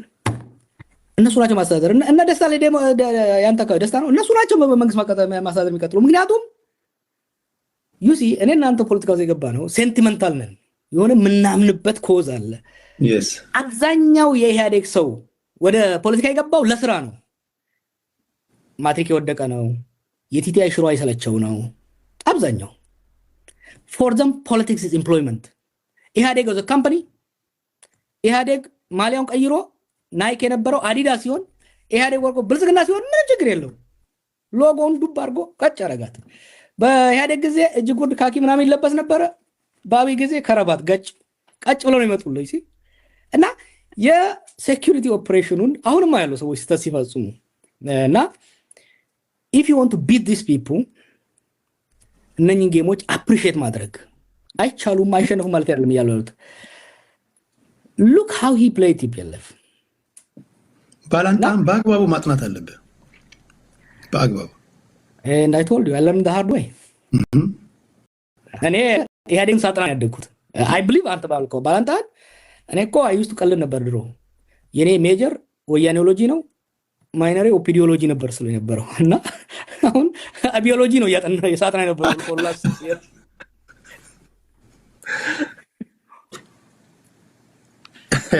ይሄ ነው ብዙ ጊዜ እንደዚህ አይነት ነገሮች አሉ፣ አንደርስቲሜት የማድረግ ነገሮች። ኦኬ አንድ ከአብሮነት እየጨረስኩ ነው። ብዙ አልይዘም። አብሮነት ለኢትዮጵያ በአጭር ጊዜ ጠቅላይ ሚኒስትሩን በሲቪል ዲስኦቢዲየንስ እናንበረክካለን የሚል ስብስብ ነበር የደረሰው ሰው። ጥሩ ውይይቶች፣ ብዙ ውጤቶች መጥተዋል። አንዱ የነበረው ዓላማው ምንድነው? ዳግሜስ የነበረው ኢትዮጵያን ፖስት አብይ ማሰብ ያስፈልጋል። ዛሬም ይሁን ነገ ተነገ ወዲያ መውደቁ አይቀርም። አብይ ላይ ብቻ ሱመጣ ላይ ብቻ ሳይሆን ከዛ በኋላ ምን አይነት ነገሮች በጣም ዲሲም ላይ አምስተርዳም ላይ ባደረግናቸው ሌሎች ውይይቶች በጣም ጠቃሚ ኮንሰፕቶች ተነስተዋል። አሁን ያነሳናቸው ጉዳዮች ተጨምሮ ማለት። ስለዚህ ጠቃሚ ነገሮች መጥተዋል። ከዛ በኋላ ግን ኦፕሬሽን መሰራት ነበረበት። ይሄ ጽምዶ የሚባለው ደግሞ ጎን ለጎን መጣ። this is a military movement እና መጠንቀቅ ያስፈልጋል። ሁለቱን አብረህ ይዘህ በምትሄደው ረገድ ጥሩ ተመክሮች አሉ። አይ ቲንክ ስብስቡ ቀጥሏል። ጥሩ ውይይቶች አሉ፣ እየቀጠሉ ነው። ለሽግግር የሚጠቅሙ ያን ነገር ፑሽ እናደርግ። አላማችን ምንድን ነው? the day after አብይ ኢትዮጵያ ምን ትመስላለች የሚለውን ነው። በደንብ ነው የተወያየነው። ጥሩ ዶክመንቶች ፕሮዲውስ አድርገናል፣ ወደፊት የሚጠቅሙ። አላማው አብይን በአጭር ጊዜ መጣል አልነበረም። አንዳንድ ሰዎች በዛ መልኩ ካሉት በአጭር ጊዜ የሚሆን ረጅም፣ ዛሬም ይውደቅ ነገ ተነገ ወዲያ፣ ሳምንት ይሁን የዛሬ ዓመት የዛሬ 10 ዓመት the day after የሚኖረው የፖለቲካ አሰላለፍ ያሉ ልዩነቶችን የምንፈታበት፣ የደቀ ኢኮኖሚውን ሪከቨር የምናደርግበት፣ ቅድም ብያለሁ አገር መንግስት ተዳክሟል፣ ይህን አገር መንግስት መልሰን የምናቋቁምበት የዚህ ትውልድ ትልቁ ኃላፊነት፣ እኔም ወደ ፖለቲካ አንዱ የመለሰኝ ኢትዮጵያ ስለ ስቴቱን ከአብይ መታደግ፣ ፖስት አብይ ኢትዮጵያ ስቴት መኖር ማስቻሉ ወሳኝ ነው። አንዳንዶች ይህን ቀልድ ይመስላቸዋል። የዛሬ 8 ዓመት ላይ ኢትዮጵያ ብትፈርስ ኦሮሚያ፣ ትግራይ ምናምን ይወጣ ይችላል። ዛሬ እንደዛ የለም። ወረዳ በወረዳ ነው በትንትን የሚወጣው። የዛሬ ከእስር ቤት ወጥቼ ትግራይ ኤሊቶችን ሳናግራቸው ሶ ሹር ከፍተኛ ዲፕሎማቲክ ሰፖርት ነበራቸው። ፈረንጅ በሙሉ ትግራይ እንደ ስቴት ይል ነበረ። ፈረንጆቹ መጀመሪያ ቻሌንጅ ያደረኩት ከእስር ቤት ሲወጣ ትግራይና ኢትዮጵያ የምትሉትን ነገር are you ready to shoulder responsibility of an independent ትግራይ? have you thought about it? ከወያኔ በላይ ወያኔ የሆኑ ፈረንጆች ነበሩ ያኔ። እኔ ትግራይ ህዝብ ትግል ደግፋለሁ፣ ሲምፓታይዘር ነኝ። ግን ነገ የሚሆነውን ነገር ማየት መቻል አለብን። ያንን አለማየታቸው የትግራይ ኤሊቶች they are so focused on አብይ ከዛ በኋላ የሚመጣውን አላሰቡትም። ከፕሪቶሪያ በኋላ መቆም አልቻሉም። አይደለም as independent country as autonomous region መቀጠል አልቻሉም። ምንድነው ግን እንደዛ እርግጠኛ ያደረጋቸው? አንድ መናቅ አለ፣ ሁለተኛ ጦሩን ይዘኗል ብለው ነው ወይስ ምንድነው እርግጠኛ ያደረጋቸው? ከመጀመሪያ ጦርነት ከመፈንዳቱ በፊት ነው ከዛ ወዲህ? የመጀመሪያ ጦርነት ከመፈንዳቱ በፊት እርግጠኛ የሆነበት ሰዓት ነው። ከመነፈሳፍንት ጀምሮ ኦክስፎርድ ሄጄ ያጠናሁት እና I thought I knew it ሞንስተሩን ያወቅኩት ሆዷ ውስጥ ከገባው ከታሰርኩ በኋላ ነው። እና ኢትዮጵያን ከሩቅ ከስታንፈርድ ሳያት ነበር። ጠጋ አልኩና ከቦሌ አየኋት። ከዛ ከቃሊቲ ፈርሶ ዋጠችኝና ሆዷ ውስጥ ቁዬ ያየኋት። ኢትዮጵያን ስቴት is as old monster ቀጫጫ ቀንጨራ ስቴት ነች። ትዝ ይላል ግን ኢንተርቪው ሳደርግ አንድ ጊዜ ኢትዮጵያን ስቴት ሪዚሊየንት ነች፣ ለመፍረስ ያላት እድል በጣም ሪዚሊየንት ነች። ብዙ ስቴት ቢሆን ይፈርስ ነበር። ኢራንን ውሰድ፣ ግብፅን ውሰድ። ኢራን ማንም ሀገር እንደዚህ ተቀጥቅጦ ሀገር ሆኖ ሊቀጥል አይችልም። አመራርን 80% ገለህበት ሀገር ሆኖ ሊቀጥል አይችልም። ሌላ ሀገር አንድ ሰው ከገደልክ በትንትን ይወጣል። ሪዚሊየንት የሆነው ለምንድን ነው? ኢትስ አን ኦልድ ስቴት፣ ኢትስ አ ፐርሺያን ስቴት። ኢትዮጵያን ስቴት አሁን ከሚታችሁት ውስጥ ነው አይደለም? ታሪኳን ምናምን እንከራከር የለ እኔ እናንተ ብንመጣ 150 ነው 3000 ግን ፈሩት እንዳላት አስመረስክራለች ባለፉት ዓመታት። አንድ እሱ። ሁለተኛ ኃይለሥላሴ ወድቆ ደርግ መጣ፣ ደርግ ወድቆ ኢህአዴግ መጣ። ኢንስቲትዩሽናል ሚሙ ቀጥሏል። በተለይ በስቴት ክራፍት አየህ፣ እስር ቤቶኛ ያየሁት ምን ነው ታውቃለህ? ከስቴቱ ራሳቸውን የማይለዩ አንድ ፕሮባብሊ 5 ሚሊዮን የሚሆኑ ኢትዮጵያኖች አሉ፣ ቢሮክራቶች። እስር ቤት ያለው እስር ቤት እኛን የሚያስተዳድረውን አየሁት። የትግራይ ጦርነት ሲነሳ ሰፍ ብሎ የተነሱት በቃ ጦርነት ለመሄድ ጠባቂዎቻችን እና ለምን እንጀራቸው ከስቴቱ ጋር ተያያዘ ነው። this is something you don't see from far አየህ። እና የህወሓቶች ስልጣኒዝም ይዘው አየህ አድቫንቴጅ ነበራቸው።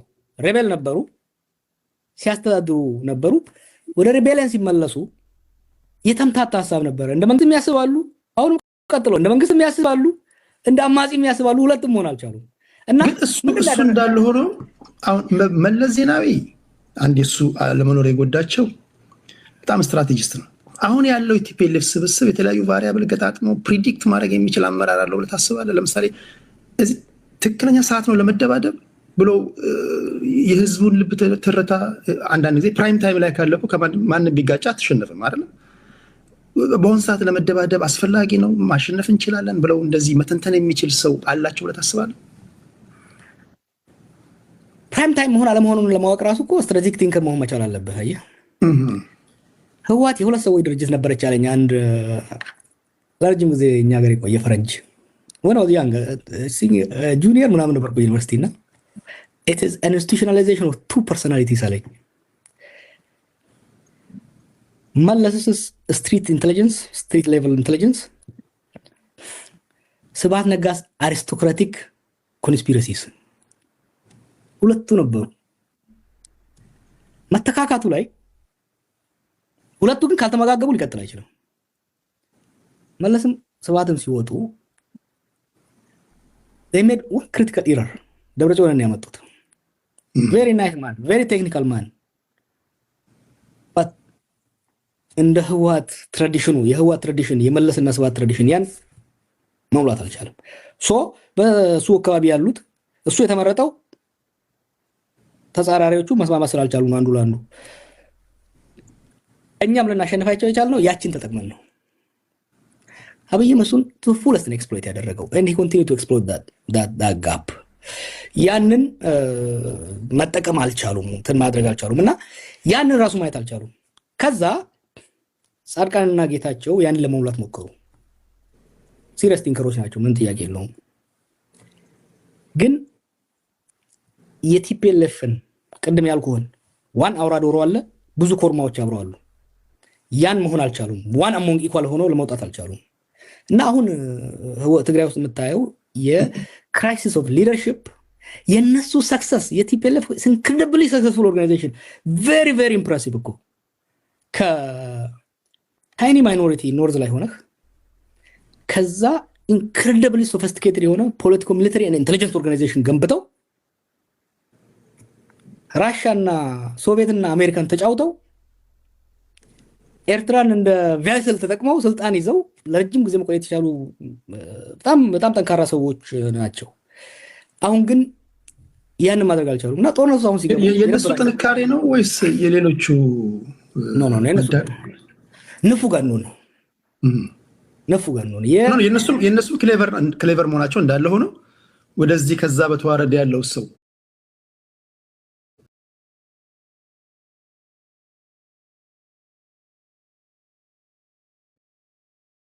መስሎኝ ከኤርትራ የመጣው ልጅ ብቻ መስሎኝ የተሰዉት።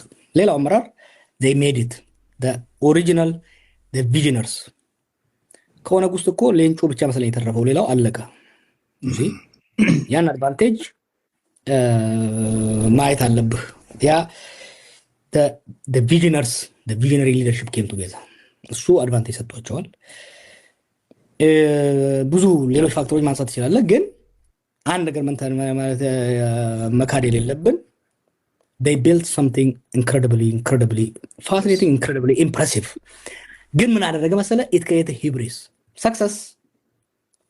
success አብይ ላይ አሁን እየመጣላለሁ success ምን አለው መሰለ ያሰክራልና hubris አልተቆጣጠርከው። successህን እንደ ራስህ እንደ ልዩ ፍጡር መታይ ከሆነ ችግር ውስጥ ገባለና አብይ አሁን ቀደም ብያለሁ ታክቲካሊ ኢንክሬዲብል ነው ሰርቫይቭ አድርጎ የመጣቸው ነገሮች ስታይ ማለት ነው። ግን አሁን it's getting into ያው አንዳንዴ ያስታወስ ነው እንጂ is getting into him you know ጢባጢቤ ተጫውተ ሁሌ ጫወታሉ ስትል ለምሳሌ በሻቢያና በወያኔ ላይ መጫወት የሞከረው ነገር ኳሷ እንደምትቀማው አልተረዳም። እና እነሱም ያ ነው የመጣው ዛሬ ላይቭ መሆኑን ሁሉ እኮ አስረሳኝ። ሲሪየስ የሆነ ኢንተሌክቹዋል ዲስከሽን ውስጥ አስገባኝ። ተጨርስልኝ። እሺ ሳላስከፋ እሺ ይገባኛል። እንቀጥላለን። የመጨረሻ ጆሃር ከሰሞኑ በጣም ቢዚ ነበርክ። በሳውዲ አረቢያ ጉዳይ ላይ የተፈጠረ ነገር ነበርና በጣም በኦሮምኛ በመታደርጉት ውይይት ላይ ከ80,000 ሰው በላይ ሲያደምጣችሁ ነበር። ብዙዎቹ ወዳጆቼ ሲነግሩኝ በጣም የሚገርም ስራ ሰርተሃል፣ በተለይ እነዚህ ወንጀል የፈጸሙ ልጆችን ተከታትሎ በማስያዝ በኩል የሚገርም ስራ እየሰራ ነው ብለው ነግረውኝ ነበርና እስኪ ምን ነበር የተፈጠረው ሳውዲ አረቢያ አካባቢ? ባለፉት ዓመታት የነበረው ጦርነት ብዙ ወጣቶችን ስራ አጦቱና ጦርነቱ ብዙ ወጣቶችን ከሀገር አስወጥቷል እና እነዚህ ወጣቶች በሁለት አቅጣጫ ነው የሚመጡ። አንዶቹ ግማሾቹ በዚህ በሊቢያ አድርገው በሱዳን አድርገው በሊቢያ ወደ አውሮፓ ይሞክራሉ። ሌሎቹ በጅቡቲና በሶማሊያ አድርገው በየመን ወደ ሳውዲ እና ሌላው ሚድል ኢስት ይሞክራሉ። ይሄ ማዕከል ቢዝነስ ተፈጠረ። ምን አይነት ቢዝነስ?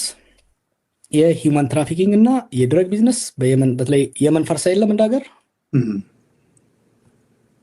እና በየመንና በሳውዲ መካከል በሁቲዎች እና በእነሱ መካከል ያለው ግጭትም ተደማምሮ ፈጥሮ ጋንግ ድሮም ነበረ ነገሩ፣ ድሮም እንቅስቃሴ ነበሩ፣ ግን አሁን በጣም ሰፋና የሚሄደውን ወጣት ድሮ ገንዘብ አስከፈለ ብቻ ማሳለፍ ነው። አሁን ምን አደረጉ?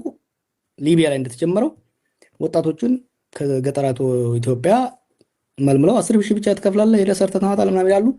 ልክ ተሻግሮ የመን ከውሃ ተርፎ ማለት ፈጣሪ ከረዳው ከውሃ ተርፎ እዛ ሲደርስ ይያዝና ሆስቴጅ ይሆናል።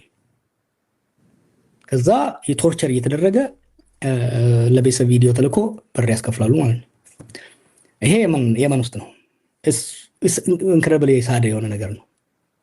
ሴቶችን ለስሌቨሪ ይሸጧቸዋል፣ ወንዶችን ያደርጓቸዋል፣ አረቦች ይሸጧቸዋል። ከዛ እድል አግኝቶ ደግሞ በዚህ በተራራ ውስጥ በጫካ ውስጥ ወደ ሳውዲ የሚሄደውን ደግሞ እዛ የሚጠብቀው ማፊያ አለ።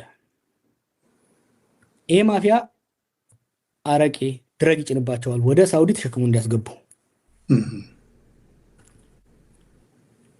ከተያዙ ሞት ፍርድ የሚገደሉ በዚህ ነው ማለት ነው። ይሄ ማፊያ ፉክክር አለው። ብዙዎቹ የመንግስት ወታደር የነበሩ የኦላ የነበሩ የህወሓት የነበሩ አሉ። ብዙ እንደዚህ ወደ የወጡ ወታደሮች እና ኤክስፒሪንስ አላቸው እና ኤስታብሊሽድ አርምን ናቸው እና የራሱ ካምፕ አለው። የከሌ ካምፕ፣ የከሌ ቴሪ ካምፕ፣ የጀዋር ካምፕ ብሎ በቃ ጋንግስተሮቹ እመርጅ አድርገዋል።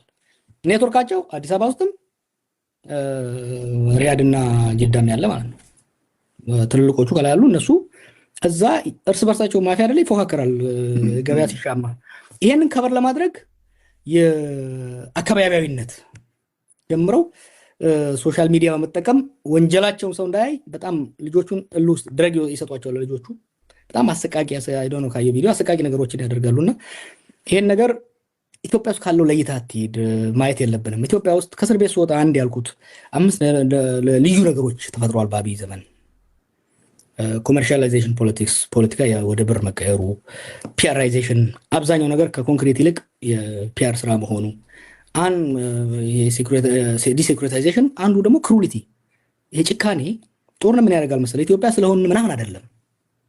አንድ ሀገር ጦርነቱ በተለይ የእርስ በርስ ጦርነቱ ሲቆይ ሰው ሞትን፣ ግድያን ኖርማል ይሆንበታል፣ አይለማመደውና ኖርማላይዜሽኑ ክሩሊቲ ይሆናል። ኢትዮጵያ ውስጥ አሁን ድሮም ሰው ይገዳዳል፣ ግን አዲሱ ነገር ምንድን ነው? ሬሳ ማቃጠል፣ አሰቃቂ ግድያዎች።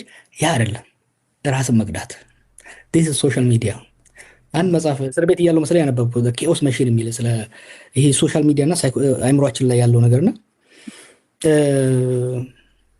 ትግራይ ላይ ታል ሰዎች እየገደሉ ወታደሮቻቸውን ሲከዱ፣ አማራ ውስጥም ያሉት ሬቤሎች፣ ኦሮሚያ ውስጥም ያሉት የሚያደርጉት ነገር ስታይ መቅዳቱ ምን አመጣው ብዬ ስወስደው ኪሊንግ ኖት ሪሊ ኪሊንግ ዜር ፐርፎርሚንግ ለነሱ አክት። አሁን እነኝህ ገዳዮቹ አንዳንዶቹን እነግራቸዋለሁ ስትሪም እያደረጉ ነው፣ ቲክቶክ ላይ ስትሪም እያደረጉ ነው ይህን ግድያዎች የሚያደርጉትና ሰው እንደገደሉ ከጥቂት ጊዜ በኋላ ነው ፐርፎርሚንግ ፎር ኦዲየንስ። እና የሀገራችን ለዛ እኮ ነው ፖስት አብይ እናስብ ስል አብይ ለአሁኑ ላለው ችግር ዋና መንስኤ ቢሆንም ይሄ ክራይሲስ ጥሎልን የሄደው ሶሾ ኢኮኖሚክ ቀውስ ግን ቀላል አይደለም፣ ቢዮንድ ቦርደርስ ነው። እና ምንድን ያደረግነው ጊዜ ወሰድኩና አሰብኩት ዋቱ እነሱ ማፊያ ነው የጀመርነው። ምንኝን እንግዲህ ምስኪን ሼኮችና የሀገር ሽማግሌዎች ሲለምኗቸው ነበር፣ ያስታርቋቸዋል። አዲስ አበባ በሚቀጥለው ሳምንት ይሰሩታል። እንዳውም ገዳዮቹ ፌመስ ይሆኑና ፎሎሺፕ እንግዲህ ቲክቶክን ታውቀዋለህ እየጨመረ ፌመስ ይሆኑ መጡ። ፌመስ ይባባላሉ እና ስማቸው ሁሉ አንድ ወደ ቲክቶክ የመጣሁት ይሄን ማርኬት አታክ ለማድረግ ነው። አይ ዋንት ቱ ቴክ ኢት አውት ፖሊስ ከዚህ ወደ እንትን መነሻው እንዴት ነው ታውቃለህ? መፎጋገር ምናምን ይሄ ጌም የሚጫወቱ ምናምን ወደዛ ብሽቅ ምናምን so I took time and I studied ከነሱ ውስጥ የተወሰኑትን ሪክሩት አደረኳቸው ቁጭ ብዬ አጠናሁት ዘን ፐብሊክ ካምፔን ከፈትን ፐብሊክ ሲሆን ደግሞ ይሄን የማደርገው ነገር እና አስረስም ማወቅ ያለባቸው what I do is totally different from what the states do state ሪቨርስ ነው ያደረጉት እነ ስታሊን ያደረጉት እነ ስታሊን ዜጎች በሙሉ ለመንግስት እንዲሰሉ ነው ያደረጉት እኔ ደግሞ ዜጎች በሙሉ መንግስት እንዲሰሉ ነው ያደረኩት ቤዚካሊ ምን አደረኩ ሳውዲ ላይ ዜጎች በሙሉ ማፊያውን እንዲሰሉ አደረኩት እና ይሄ አሁን እነዚህ ማፊያዎች በጣም ፌመስ ናቸው አንዳንዶቹ ምክንያቱም ከሚዘርፉት ገንዘብ ይሄ ቲክቶክ ላይ ምናምን ያሉ ልጆች ይገዝተዋቸው በቃ ፌመስ ናቸው በተለይ እነዚህ ጊፍት የሚባል አለ ጊፍት ሰጪዎቻቸው ናቸው ትልቁ ፓወሮቹ ሶ ጊፍት ሰጪዎቹ ደግሞ አየህ ዝም ብሎ ጊፍት አይሰጡም they enjoy it it's an entertainment for them እኮ አየህ ፊልም እንደሚያይ ሰው ነው እና ፊልም እያዩ ፊልም አይታል ልጅ ሆነን የህንድ ፊልም ምናምን ተጠባቀ ስትቀመጥ አብረህ ታወራለህ ቋንቋውን ራሱ ብታውቅ ሲመጣ አብረህ ትመጣለህ ሲያቀብጣቸው ጊፍት እየሰጡ በለው ግደለው ቁረጠው ይላሉ this more criminal more responsible than the actual killer yes so እነዚህ ሰዎች አንድ ባንድ እያጋለጥን ከሳውዲ አውቶሪቲም ጋር ከኤምባሲውም ጋር ከሌሎች ጋር ተስማምተን በምን በለቅማቸው ይሻላል መሰለህ በራሳቸው መሳሪያቸው ምንድነው ቲክቶክ ነው ሎኬሽናቸው ፒክ ተደረጉና ያካውስ የቀሩ አሉ እነሱም አድፍተዋል ለጊዜው ይለቀማሉ ሰው ተረጋጋና ይሄ እንዲህ አይነት ነገር የሊቢያው ይቀረናል ዲፈረንት ዳይሜንሽን ነው ሞር ሶፊስቲኬትድ ነው ኢትዮጵያ ውስጥ ያሉት ኤሌመንቶችም ፖሊስ እየለቀማቸው ነው እና ይሄ ነው የሰራ ነው it was something good ግን ብዙ ነገር የተማርኩበት ኦፕሬሽን ነበር ዋው በጣም ብዙዎቹ ሲያመሰግኑ አይቻለሁ ቴንኪው ሲሉ አይቻለሁ ጀዋር መሐመድ ከልብ ነው ማመሰግነው መጨረሻ ላይ የምትለው ነገር ካለ አንተ በል እንጂ ይሄ መጨረሻችን አይሆንም በሌሎች ጊዜዎች እንገናኛለን ስለመጣ ከልብ ነው ማመሰግነው ጀዌ ቲክቶክ ላይ እስካለን ድረስ ያው እየተባጠሰን እንቀጥላለን ቲክቶክ ላይ አለ ዩቲዩብ ላይ ነው የመጣው መጨረሻ ላይ እንደው የምትለው ነገር ካለ በልና ላሰናብት አረ አንተ አደገኛ ሰው ነህ ብዙ አለፈለፍከኝ ኮነ ራስታውት ቁጭ ብለን ኮፊ ሾፕ ቁጭ ብለን ያወራን ነው ያስመሰልከኝና ፍሬንድ ነው ማለት ኢንተርቪው ሆነ ተረሳና እንደ ፖለቲከኛ ሰው እንደ ፕሮፌሰር አስወራኸኝ ክላስ ያለው ያስመሰልከኝ እና አደገኛ ነህ እና ሌሎችም ተጠንቀቁላቸዋለሁ ቀጥሎ ሲመጡ እኔም በሚቀጥለው ትንሽ ተነቀቃለሁ it was very nice I enjoyed it I enjoyed it so much ኢንተርቪው መሆኑ ሳይሆን ኮንቨርሴሽን ነገር ነው እና thank you መልክቴ ቲክቶክ ላይ ላላችሁ use this for good ምን መሰለህ አንድ ለውጥ ሚዲያ በአለማችን ሚዲያ የመጣው ድሮ ሚዲያ ስልጣን ላይ ያለውና ሀብታም ብቻ ነበር የሚይዘው በአምባገነን ሀገራት ውስጥ ስልጣን ላይ ያለው ብቻ ነው የሚይዘው ህዝብ ኮንሱመር ብቻ ነበር የሚዲያን ውጤት በካፒታሊስት በሆነ ዲሞክራሲ ውስጥ ሀብታሞች ናቸው የሚይዙት ዳውና ማሱ ኮንሱመር ነው ሶሻል ሚዲያ ሚዲያን ላንድስኬፕ ዲሞክራታይዝ አደረገው በአንድ ስልክ አንድ ቪዲዮ ዛሬ ሳይ ነበርና ጫካ ውስጥ ቁጭ ብለው እነኚህ ሰሞኑን የምታገላቸው ልጆች ጫካ ውስጥ ብለው የራሳቸው ስቱዲዮ አላቸው በቃ ከስልክ ጋር ኢት ኢምፓወር አደረገ ገበሬውን ምኑን ኢምፓወር አድርጋል ሰውን ይሄን አቢዩዝ ባናረገው ከኛ በፊት የነበረው ጄነሬሽን ይሄን አልነበረውና ይሄን ሶሻል ሚዲያ ብዙዎቻችሁ አላችሁ ለጥሩ ነገር የምትጠቀሙበት ራሳችሁን ለማሻሻል ሀገራችሁን ለማስተዋወቅ ባህል ለማስተዋወቅ ብዙ ምሰሩ ልጆች አላችሁ አንዳንድ ደግሞ ለማይረባ ነገር የሚጠቀሙ አሉና ቤተሰቦቻችሁን ራሳችሁን ሀገራችሁን ለማሻሻል ተጠቀሙት because this is a powerful opportunity ይሄን ከተጠቀምነው ከችግር ውስጥ ለመውጣት ግጭቶች ምናምን ሲመጡ እንዳንተ ያላችሁ ሰዎች ሰብሰብ ብላችሁ የሰዎችን ሐሳብ ከአፍራሽ ወደ ገንቢ ጉዳይ መቀየሩ ጠቃሚ ነው ጥሩ ነገር ያደርጋችሁ ነው ያላችሁት እኔም በፈለጋችሁን ጊዜ ያለው ሌሎች ፖለቲከኞችም ነው ቲክቶክን አስናቁ yes you see ይሄ የኛ ሀገር ሰው ኩፈስ ነው ይሄ እየራበው በቃኝ የሚል ሰው አለ አይደል ፖለቲከኛ ማለት ነጋዴ ነው ነጋዴ ደግሞ ገበያ አይንቅም yes ነጋዴ ገበያ አይንቅም። ቱዴይ በዓለም ላይ the most powerful media is not CNN or BBC, it's TikTok እና እናንተም ደግሞ ሰዎች ሲመጡ ሌሎች ጊዜ እንደምትጫወቱ ሳይሆን ትንሽ ከረባት አድርገን ስንመጣ ደግሞ ትንሽ እናንተም ሲሪየስ ሁኑና እንደዛ አስተናግዱ። ኢጓችንንም አደራ ለማለት ያህል ነው። እሺ ሰምታችኋል። ቴንክ ዩ ጆዌ ገለቶሚ ቴንክ ዩ ከልብ አመሰግናለሁ። ቴንክ ዩ ባባ።